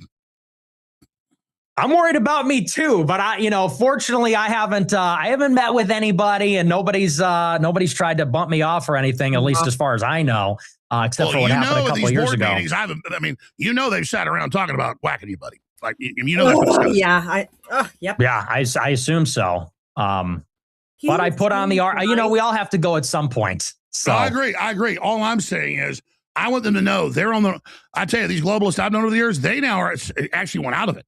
That's how much trouble they're in. They're all building bunkers. Yeah. Yep. We got to get in the bunker business, man. You and me. When we were locked down, I'm going to say this forever. I've done videos on this. But during COVID, especially during the lockdowns and stuff like that, there was massive movement on the whole bunker thing throughout the world by the rich types, right? And to survive for extended periods of time without coming up to the surface. Which country are we going to when a Democrat wins in 28? With a lot of supplies too. They say the southern a lot of supplies as well, like during a friggin' pandemic, massive amounts of supplies, like resources and stuff like that, food, water, all that stuff, were redirected to the billionaire types and the millionaire types. Pathetic. The hemisphere is a lot safer in a nuclear war, but I think it's still all going to collapse under that. Well, listen, in closing, we got 2 minutes left. Nick Fuentes, another amazing interview, probably the best ever. I hope Massey wins tonight. I'm not making a prediction. I just have a bad. He didn't. There was too much money, and people again calling him out. People from within his own friggin' party. I named them right, like Vance and Hegseth and Trump and people that were part of APEC and stuff like that. Again, people that are pushing this proxy war in the middle of friggin' East and Ukraine and Europe as well, involving China and all this stuff as well. It's ridiculous for money. All right. Bad feeling, but maybe I'm wrong. I'll be up late tonight covering it. You'll be on. You're doing a live stream tonight? Yes, I'll be on, I think, 9:30, 10 o'clock, and we'll be covering all the results from the race. Hopefully he pulls it out, but it doesn't look good right now, at least in the betting market. Okay, so I think they're just going to be talking about the elections. I didn't watch the whole thing. Very interesting conversations. Excuse me. I just wanted to get into the research that I was going into. Is it this one? Let me just see here. No. Okay. Gyroscopes. I did this big blurb. And then I asked for 9 clear historical examples of governments or regimes targeting high-functioning, intelligent, high IQ individuals, especially academics, intellectuals, scientists, military officers, and special forces veterans, and political opposition who were seen as threats. These patterns match what you're describing, because I described a huge thing. Competent, articulate people who challenge the official narrative get labeled as dangerous, mentally unstable, or enemies of the state. I'm just going to pull it up now. Number 1, Nazi Germany with the Reichstag fire, 1933. I mentioned that one. So Hitler used the Reichstag fire, widely considered a false flag or exploited event, to blame communists. And it was Maurice von der Laub, who I've talked about as well, 24 years old. He was executed. And even during the trials and stuff like that, it was completely bunk. Again, we're seeing this in Canada as well. We're like, it's a clown court. And he was exonerated afterwards. But they blamed Maurice von der Laub, a 24-year-old, for starting the fire. And even the officer that drove him to, he had even confirmed during the trial that the fire was already started. And so I'll get into that because it's very important, because it's pattern recognition, and people that are ill-informed, whether it be because their parents are not educating them, or the academia is not properly educating them. I'm talking at all levels and beyond, post-secondary, politicians, etc. They're not getting this information, not reading this information when they should be. And so lessons are not being learned. And so this led to the Reichstag fire decree. There was a decree under Hitler which suspended civil liberties. Shortly after, the Nazis purged thousands, I said over 1,000, but it was thousands of academics, intellectuals, and political opponents. Jewish professors, scientists, and dissenting voices were fired, exiled, or sent to camps, and Christians as well, by the way, and people of color and people that were poor, people that were part of like the more vulnerable groups, right? And book burnings targeted un-German ideas, right? So the KKK stuff with like women being like kitchen church kids, and like not wanting them to vote or be in to work or to be educated and things like that, and ridiculous misinterpretations of the Bible. And again, we see that all over the place, even in Canada. Like you go to different churches and you hear people preach, and again, they're cherry picking passages, they're misinterpreting them, they're not sharing it in full context, and then what comes afterwards is just a lot of heresy, right? And the Bible warns of this as well. Jesus warns, right, about Pharisees and idolaters, or people that again lie, deceive. They infiltrate every single organization, including religious ones, and Hitler did that as well all throughout Europe. He had people that were spies that were pretending to be these religious leaders, and they were in churches and stuff like that. And when people were confessing their freaking sins to who they thought was on their side, it was used against them. And even within Canada, in our psychology and counseling departments and social working programs in Canada, this type of stuff is happening. Again, not to this extreme, but people that again have what they would consider to be opposing views on what this government's doing. If they complain about COVID, share some information about that, they're frustrated about that, or talk about like, oh yeah, I had a debate with my family about Chinese stuff, because families are talking about religious, political, and other controversial things, and so if they're talking about this to these people, they're at risk of them reporting them. It's happened to people I know personally, right, where they were literally reported on because like they shared their frustrations, getting kicked out of the military even, and trying to share that frustration and what they were going through, and that was being used against them. So like, oh, this person is like disgruntled, and they got kicked out because they didn't get vaccinated. This dirty, unvaccinated fringe majority conspiracy theorist, white supremacist, calling the fucking law enforcement and others with concerns where they actually had, because they had firearms and stuff like that, living in rural areas, trying to enjoy their lives. Guns removed, talking to their ex-wives, it's just disgusting stuff. And they've even done it, by the way, and I don't want to like not call people out, but like share people's information if it's going to lead to like people knowing who they are, if they don't want that heat, right? But I know people that were snipers that are like fudging double amputees in Canada, snipers, war heroes and stuff like that, working afterwards, that I can't say too much, but like on behalf of Canadians, I'll just say city council type, anyway, for many years. And again, targeted by and surveyed and harassed by our own government for years. It was absolutely disgusting to hear. Stalin's Great Purge, 1936 to 1938. So Stalin systemically eliminated anyone with independent thought or talent.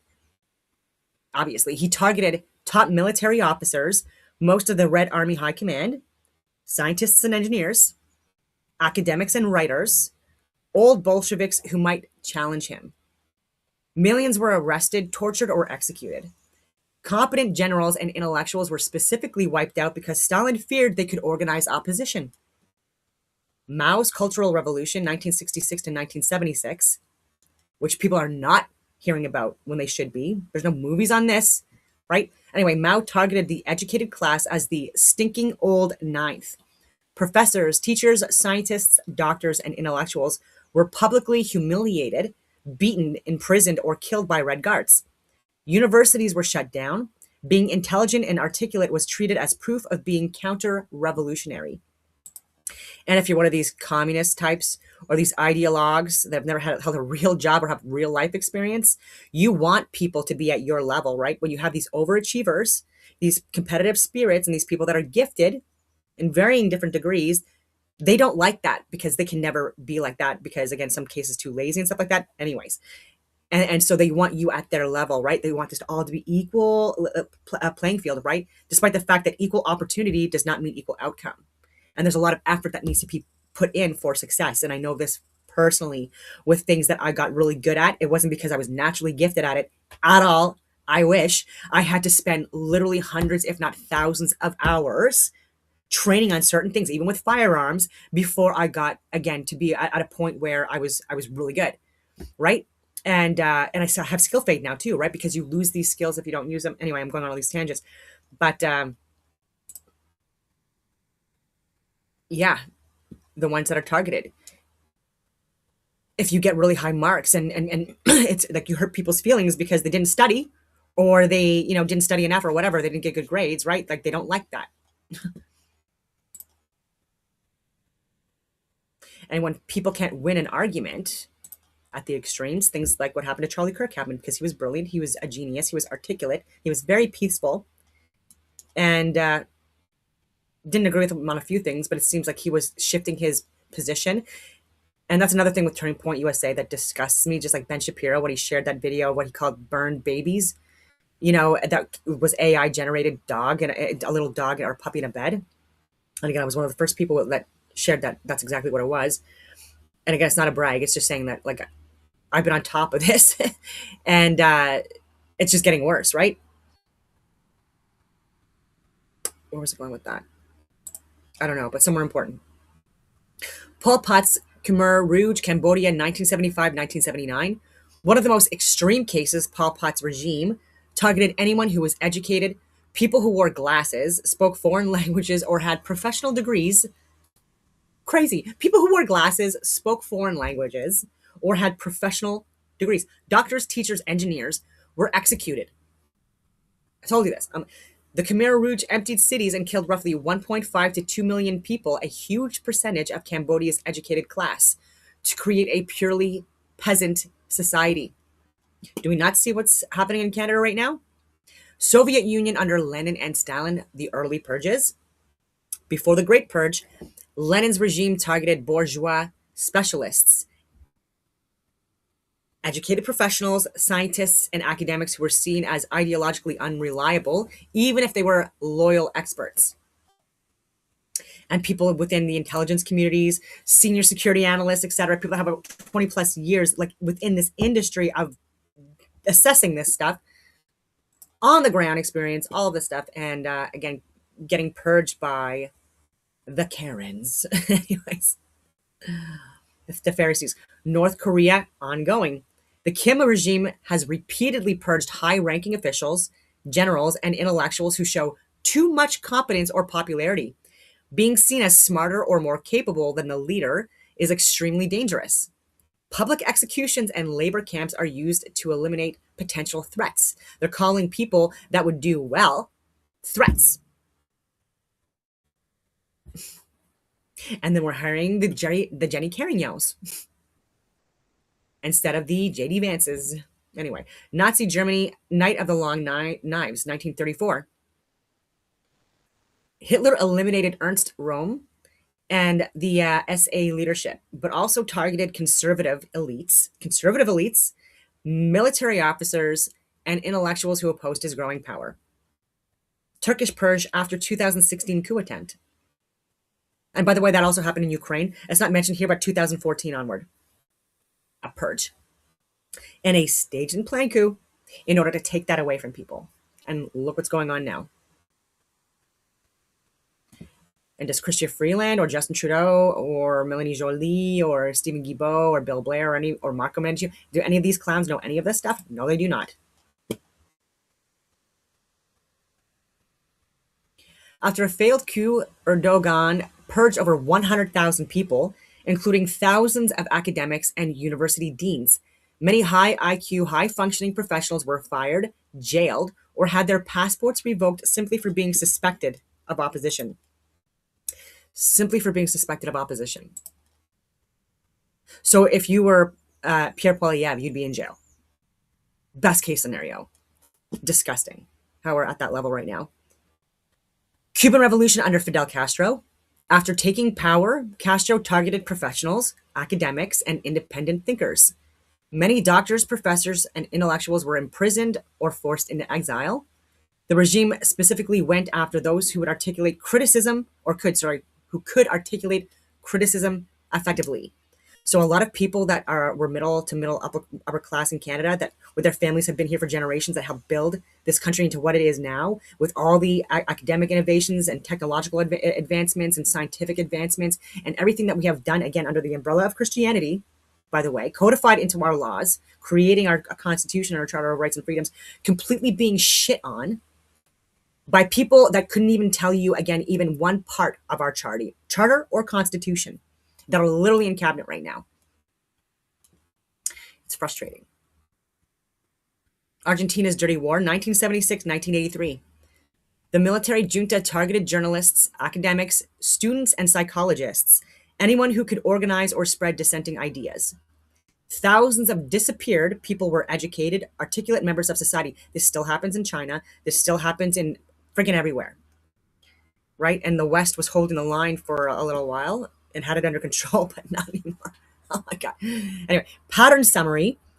In nearly every case, regimes don't primarily go after violent or low-functioning threats first. We're seeing that. Look at the literal attacks, like the home invasions, the violent crimes, like the organized thefts, like so much, like the foreign influence and interference that's happening in Canada, literally everywhere in the major suburbs and cities, right?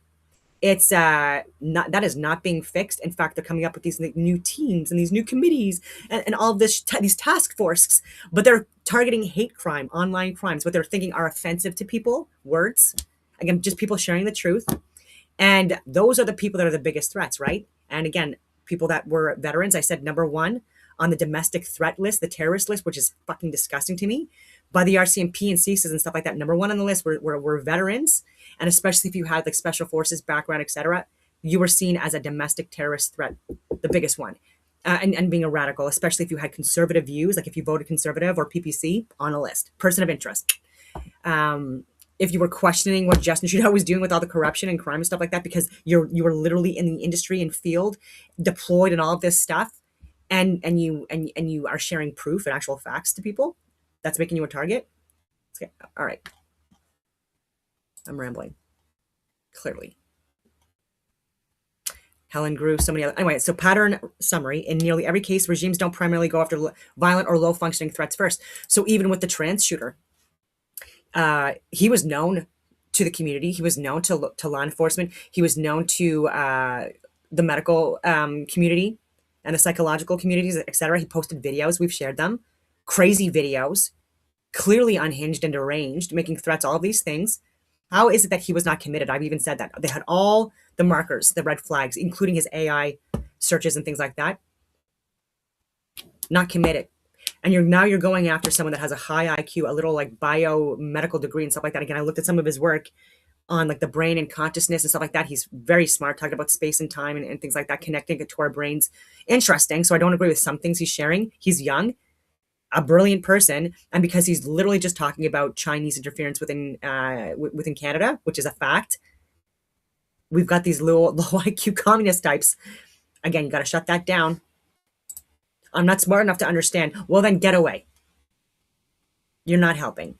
And these are the people, I'm not saying these people specifically, right? But the types of people, right, that are the ones that are doing the executions in these cases that I'm giving the examples of, right? And it's terrifying that these people are given the authority to do it, right? So even doctors and things like that are doing the maid stuff, or that are transing children and castrating them and removing their reproductive organs and things like that. As a Christian, especially, and again, I don't like to push this as much as but I think it's important, right? Believing in God and having a moral code is incredibly important if you're going to be working in government. It used to be like that, just like others have said, right? Where you used to have a belief in God and be a Christian, and varying different denominations, whether it be Protestant or Catholic or whatever, and the founding fathers that created the Declaration of Independence and the Constitution, etc. They were, again, church-going Christians with conservative values. Okay. They target the competent, high IQ, articulate people who can understand what's happening, articulate it clearly to others, organize effective resistance like the Freedom Convoy. But again, look what happened to people over that. And there's so many other protests that happen where there's harm where there's damage, where they are literally stopping traffic, including service vehicles from getting the people that need help, etc.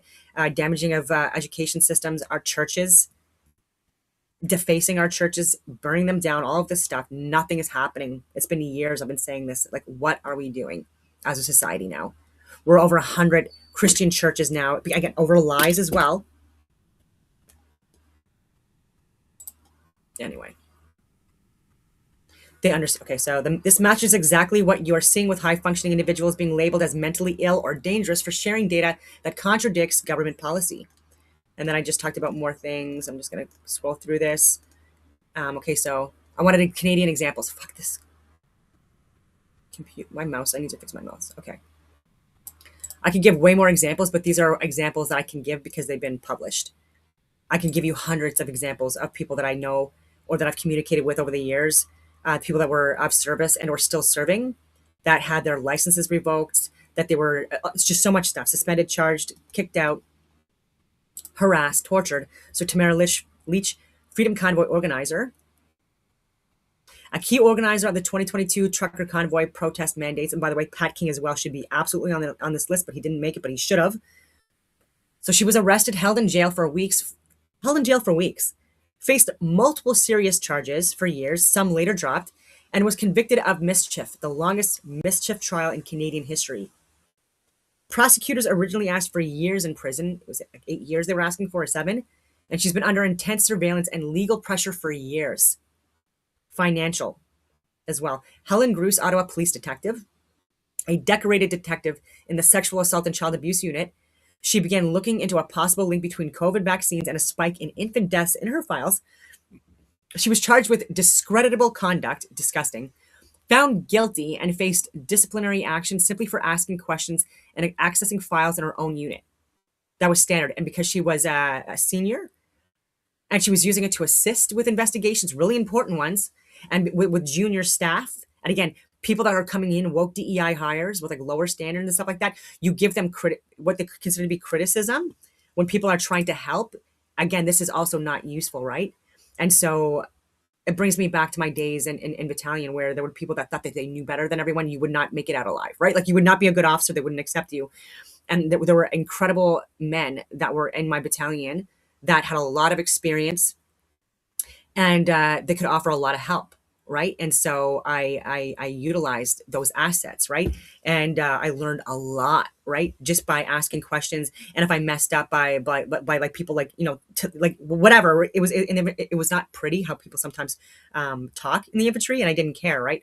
Because you have to have a thick skin, right? And so many people are easily offended nowadays that even within institutions or organizations where people are like 20 plus years in and working higher level contracts with the government that these people don't even know about because it's, again, not at their level. These people are way higher level than them. And so when they're trying to give you help and they're actually even offering their help and you're thinking about that as like you're offended by that, then you're, again, a clown. And you're not helping anything, including yourself and others. And so when you have that experience and you're not using it, and then you're going against them, and now this person's getting charged with dishonorable conduct, it's fucking wild to me. And again, look at Robert Krychek and Donald Best's reporting on it. She was absolutely, again, this was a clown court hearing. Like these hearings were disgusting. It was literally just to punish her.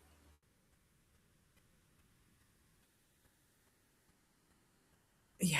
So this is one of the clearest examples of punishing someone for following evidence and sharing, by the way, medical, scientific, and government data to her supervisors. She was labeled a conspiracy theorist. So Roman Baber, Ontario MPP, a sitting member of provincial parliament, who wrote an open letter in January of 2021, so early on, I give him credit for that, saying the lockdown is deadlier than COVID. Premier Doug Ford, by the way, with his decal business, profiting directly from these mandates and lockdowns and stuff like that, this slimy clown. Well, again, apparently he's more popular now in the pollings, and I guess it's because he's finally having a backbone and talking about this illegal gun grab that they're doing for people that are law-abiding, innocent, non-criminals within Canada, largely from rural areas, people that just want to live their lives and retire in peace because it's bullshit what's going on right now. Anyway, but yeah, so he directly profited from that, and he gave so much money, millions and billions of dollars, to his friends and family, including strip club owners $50 million to them to bail them out, I guess, right? Yeah. And so Premier Doug Ford immediately kicked him out of the Conservative caucus. He was politically destroyed for speaking out against lockdown policy using data.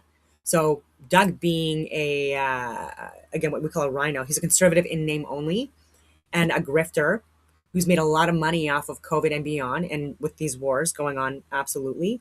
And yeah, I think he's a traitor. I think he should be investigated and in jail, but I mean, at least fired would be, or not voted in. I even said this last year when they were, when they had the elections, and I'm like, I would not vote for Doug Ford. Like, I can't even, I don't even care who it is at this point because this guy is a fucking criminal. And look what he did to Ontario, our province, during COVID and beyond. And we're going to reward him. And now he's popular in the polls again. Do we not forget things? Again, I can't. And what he did early on. And there were people, again, I'm showing you that were sharing with him the information. I emailed him as well.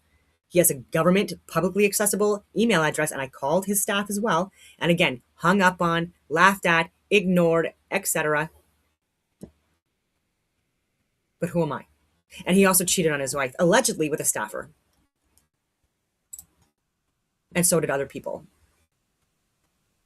Jeremy McKenzie, veteran, Diagolon founder, former Canadian soldier, and by the way, he was part of CSOR as well, and a podcaster.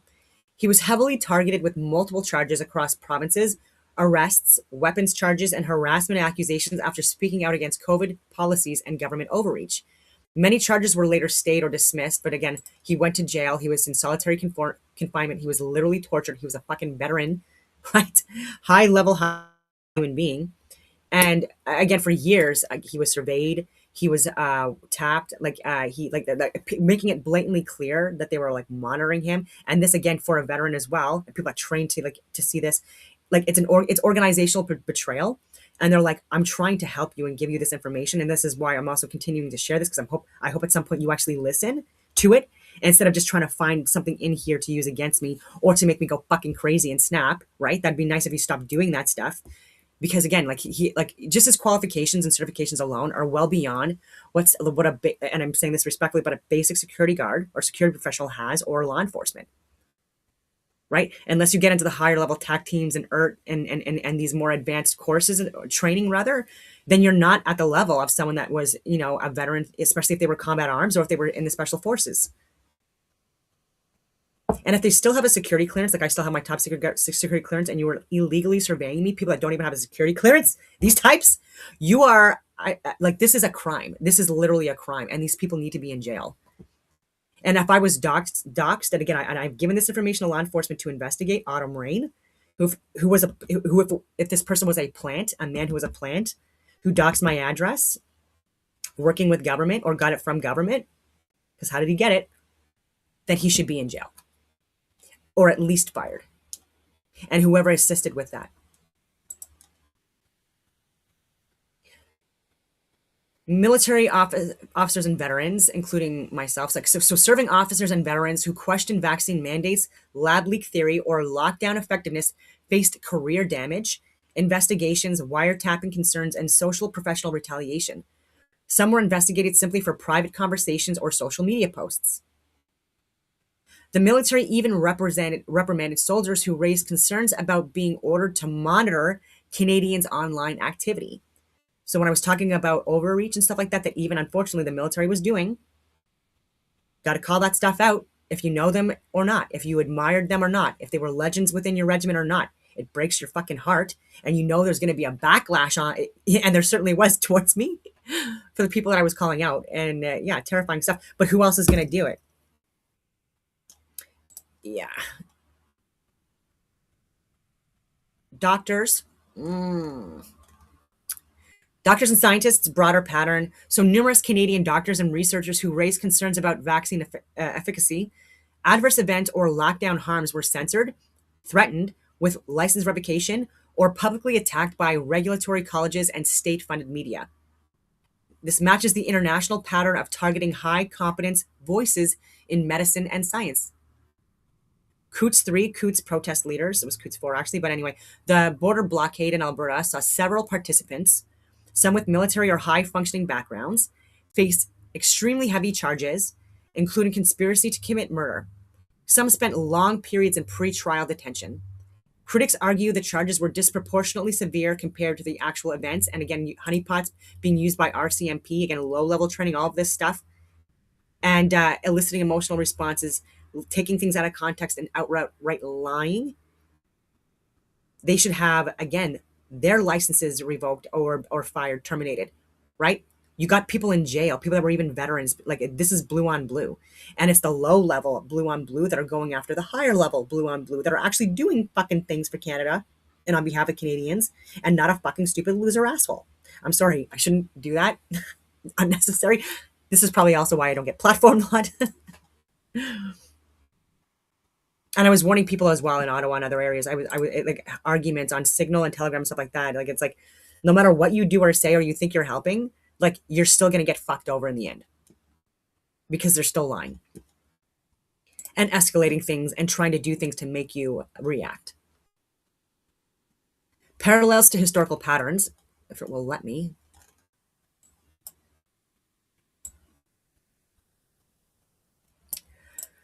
This follows the exact pattern seen throughout history with Stalin, Mao, etc.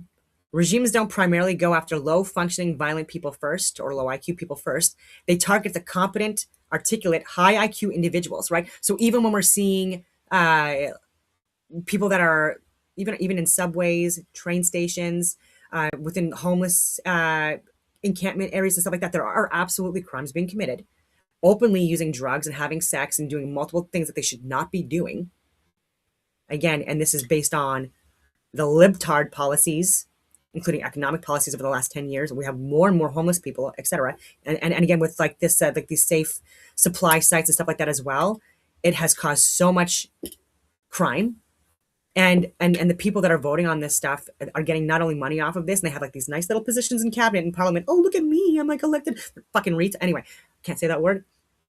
And law enforcement and these task forces and stuff like that that are going after online stuff, they should be actually going out on the streets and again, cleaning up the streets and getting people out of the country that are here illegally, unlawfully, that have overstayed their welcomes, or that are immigrants. People coming here just to exploit and come for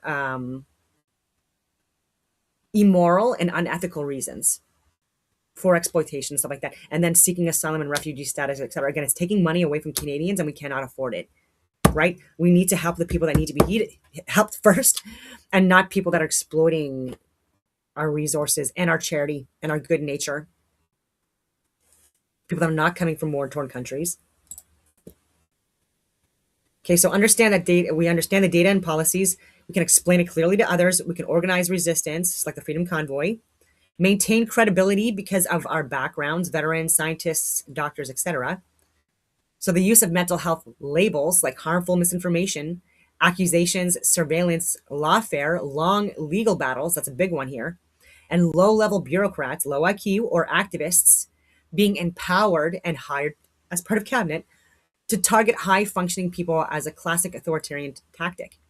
The fact that many of the positions you and others took in 2020 to 2022 and beyond, by the way, until present day, with the lab leak, the masks, the vaccine effectiveness, the lockdowns causing more harm, have since been partially or fully, I'm saying fully vindicated, stuff that I've been sharing, makes the targeting even more disturbing in hindsight. No shit. Okay, so this is a sensitive topic. Many Canadians feel the country has shifted towards authoritarian control of speech and thought, especially through state-funded institutions and media. I'm going to go on from there. So 10 notable Canadian examples. There's so many more, but these again are already published. So Dr. Rochagnier Killian, Ontario, emergency and family physician. She was heavily targeted by the College of Physicians and Surgeons of Ontario for issuing vaccine and mask exemptions. She faced multiple investigations, restrictions on her practice, and significant legal costs, and her career and reputation were completely destroyed. And some of these doctors, again, had their licenses revoked, and they're homeless. And they're still going through legal battles. And they're trying to appeal, and they're getting dismissed and stuff like that. And then it's just disgusting what we're doing to these hero people that actually did the right thing. Dr. Charles Hoff, British Columbia, so longtime family and emergency physician in Lytton, BC. He publicly warned about vaccine injuries, including microscopic blood clots, and was suspended from hospital work. The College of Physicians and Surgeons of BC investigated him for misinformation and issued a citation. He faced major professional and financial pressure. Dr. Patrick Provost from Quebec, full professor of microbiology and immunology at the Université Laval. So I'm going to say that again, full professor of microbiology and immunology. A professor. University of Laval. And we had people that don't even have a fucking basket weaving degree, and I mean that respectfully, that fucked his career. I keep on swearing I shouldn't do that. But anyways, he was suspended without pay for 8 weeks and later fired after publicly questioning COVID vaccines for children. His case drew strong criticism from other academics regarding academic freedom. Dr. Stephen Malthouse, British Columbia, family physician who faced repeated complaints and disciplinary action from the BC College for his public statements on COVID measures and vaccines. He petitioned the courts, claiming his free speech rights were being violated, and they were, and he was trying to help. So Dr. Mark Trozy, Ontario, emergency physician who became one of the most vocal critics of lockdowns and vaccine mandates. He faced investigations by the CPSO, significant professional restrictions, and ultimately left clinical practice due to the intense pressure and harassment. And so many people within the military I know that did the exact same thing in the fire department, law enforcement, paramedics. Lost a lot of good people. Senior military officers and high-ranking personnel. General Jonathan Vance, former Chief of Defense Staff. Canada's top military officer. While his resignation was officially tied to sexual misconduct allegations, the timing and surrounding scandal occurred during the height of the vaccine mandate push. Many viewed it as part of a broader purge of senior leadership, that we're not going to impose all of these lockdown measures and extreme, like the forced inoculations for 100% of the people, etc. Major Stephen Chladowski, active duty Army officer, who publicly released videos opposing COVID mandates and urging fellow soldiers not to comply. He was immediately investigated by the Canadian Armed Forces for his actions. Major General Danny Fortin, high-ranking officer placed in charge of Canada's COVID-19 vaccine rollout. He was abruptly removed from his position and faced serious charges, later acquitted in court. Many saw the case as selective targeting of a prominent military figure during the mandate period. Lieutenant General Mike Rouleau, and again, 3 of these guys that I'm naming out of the 5, like I have actually worked with or worked under, and were incredible. Regardless of what they may have done or did not do during COVID aside, that I've already called out as well, really of service to Canadians and really checked out individuals.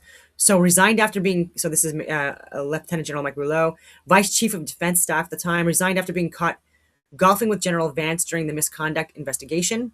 This further destabilized senior military leadership during the turbulent mandate enforcement period. So a lot of people did question that. I was like, I don't care, right? General Vance is fucking checked out. Like he was a literal legend. Even with like the strategies and tactics he employed, completely changing the battlefield in Afghanistan. Again, very impressive. And that really, yeah, it was just very impressive. And he, again, didn't want to push like everyone in the military to get vaccinated. And with everything that was going on with these extreme measures, with people like pushing for like pensions to be threatened and dishonorably discharged, all of this stuff. And where was I going with this? Oh yeah, so for General Rouleau, who's also checked out, for him to talk to Vance and like want to get some information or some feedback or whatever, like why would you not want to have that contact? And so I would want to talk to him as well. He was the Chief of Defense Staff, and he's very smart, very brilliant, like a very talented human being. Again, I'm rambling all over the place, so I'm just getting distracted. But yeah, so I don't blame him for that. There are things I question regarding surveillance and psychological operations that were being conducted, which may or may not have involved our military doing it. And again, that was highly illegal, especially during the Freedom Convoy, with waivers and consent being provided afterwards. Anyway, so multiple high-ranking Canadian Armed Forces officers unnamed in mass actions. I know multiple people that were part of these mass action lawsuits. And again, that was also sabotaged in the courts, and people gave up, and lawyers not helping, and people, again, had committed suicide. divorced during this period as well, again, waiting for accountability on what happened to them, whether it be that they were vaccine injured or, again, had their careers ruined because of not getting vaccinated, or pressured into releasing and stuff like that, or tortured and harassed enough where, again, they felt they had no other choice because their careers were going nowhere anyways because of the label that was put on them. Anyway, so over 900 Canadian Armed Forces members, and we don't have a lot. So that's like 1 in every 15 people, basically. Faced formal, I'm just exaggerating a little bit, faced formal reviews, career-ending releases, or forced resignations for refusing the COVID vaccine, or speaking up against the lockdowns and mandates. Several high-performing, long-serving members lost their careers after decades of service, including when they were pregnant, with their first-time pregnancies, already high risks, so not wanting to risk it. And all the stress they were put under by people that were at Montfort, like the medical, anyway. So these individuals were competent, articulate, and data-driven. Exactly the profile I described. Many faced years of investigations, massive legal bills, loss of income, damaged reputations, and in some cases, complete career destruction and suicide. A number of doctors had their hospital privileges revoked, and some struggled financially for years and are literally homeless right now. They lost their home, they lost their vehicle, trying to fight this in the courts. And again, just we still have the same two-tier justice system going after these types. The pattern using regulatory colleges, military discipline, and state-funded media to target credible, high-functioning voices has been widely criticized as a form of lawfare and professional intimidation. Okay, so more doctors and scientists. What are they saying? Let me see here. A little bit redundant. Okay, so specific historical timelines. Oh yeah, so I wanted to know how long it takes. So when regimes carry out major purges of competent, high-functioning people, so intellectuals, officers, doctors, scientists, independent thinkers, the political opposition, religious leaders as well, because they also targeted Christian institutions and leaders during these same periods, the people that would speak out and want to protect the vulnerable, the exploited, the oppressed. Okay, so the time until large-scale cataclysms and deaths, so famines, mass executions, and societal collapse is usually very short, typically within months to 3 to 4 years. Okay, so specific historical timelines. So you've got Stalin, you've got the Holodomor, purge period, so 1929 to 1933, the dekulakization, and Ukrainian purges. Cataclysmic event. It was a Holodomor, man-made famine. This was man-made by the government, communist. So time lag, overlapping, immediate death toll estimates, 3.5 to 5 million Ukrainians. Stalin with the Great Purge, 1936-1938, continued repression plus World War II losses. That was the cataclysmic event. So continued repression and World War II losses. The time lag was immediately upon him becoming the leader to within 3 years. The death toll estimates, there were 700,000 or more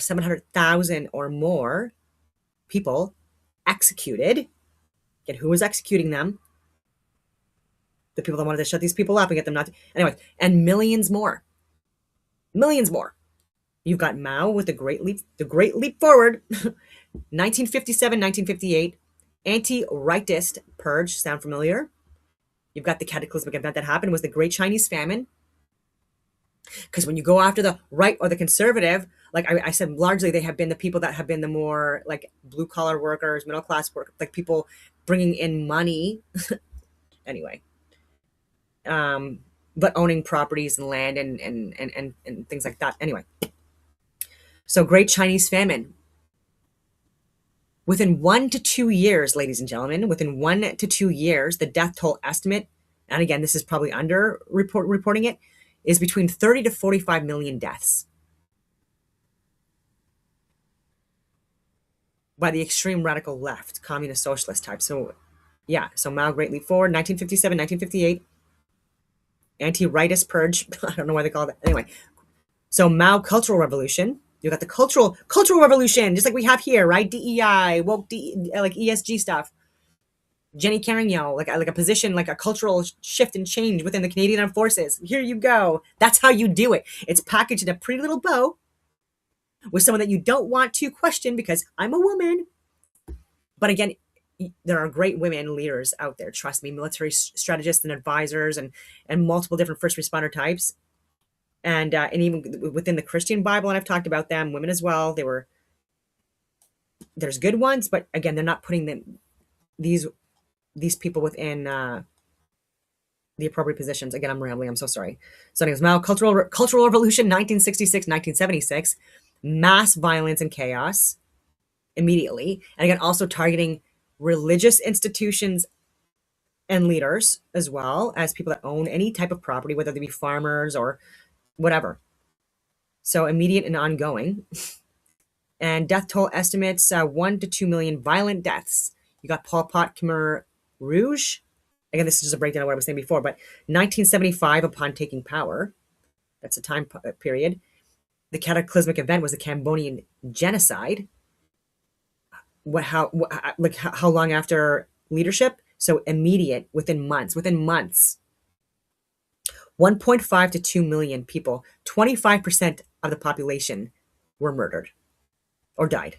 But again, murdered, directly or indirectly. Hitler, Night of the Long Knives, June, July of 1934.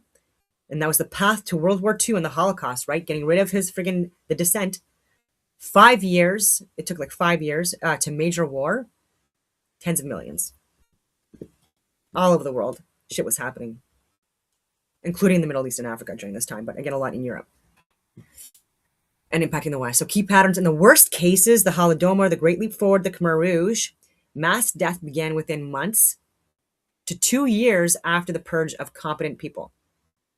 Removing the most capable administrators, officers, scientists, and thinkers creates chaos in food production, military readiness, and governance. And we see that in South Africa and other areas as well. But when you do that, what happens?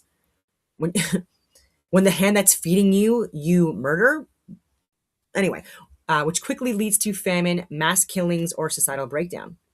The people best equipped to prevent or mitigate disaster are often the first ones eliminated. So even with like taking over like the food industry, so like for agriculture and our mining and our resources and the fishing industries, all heavily influenced by China too, by the way, and they're profiting off of it. We are losing these skills. We're losing these industries more and more. Other people are taking over, and we have skill fade, right?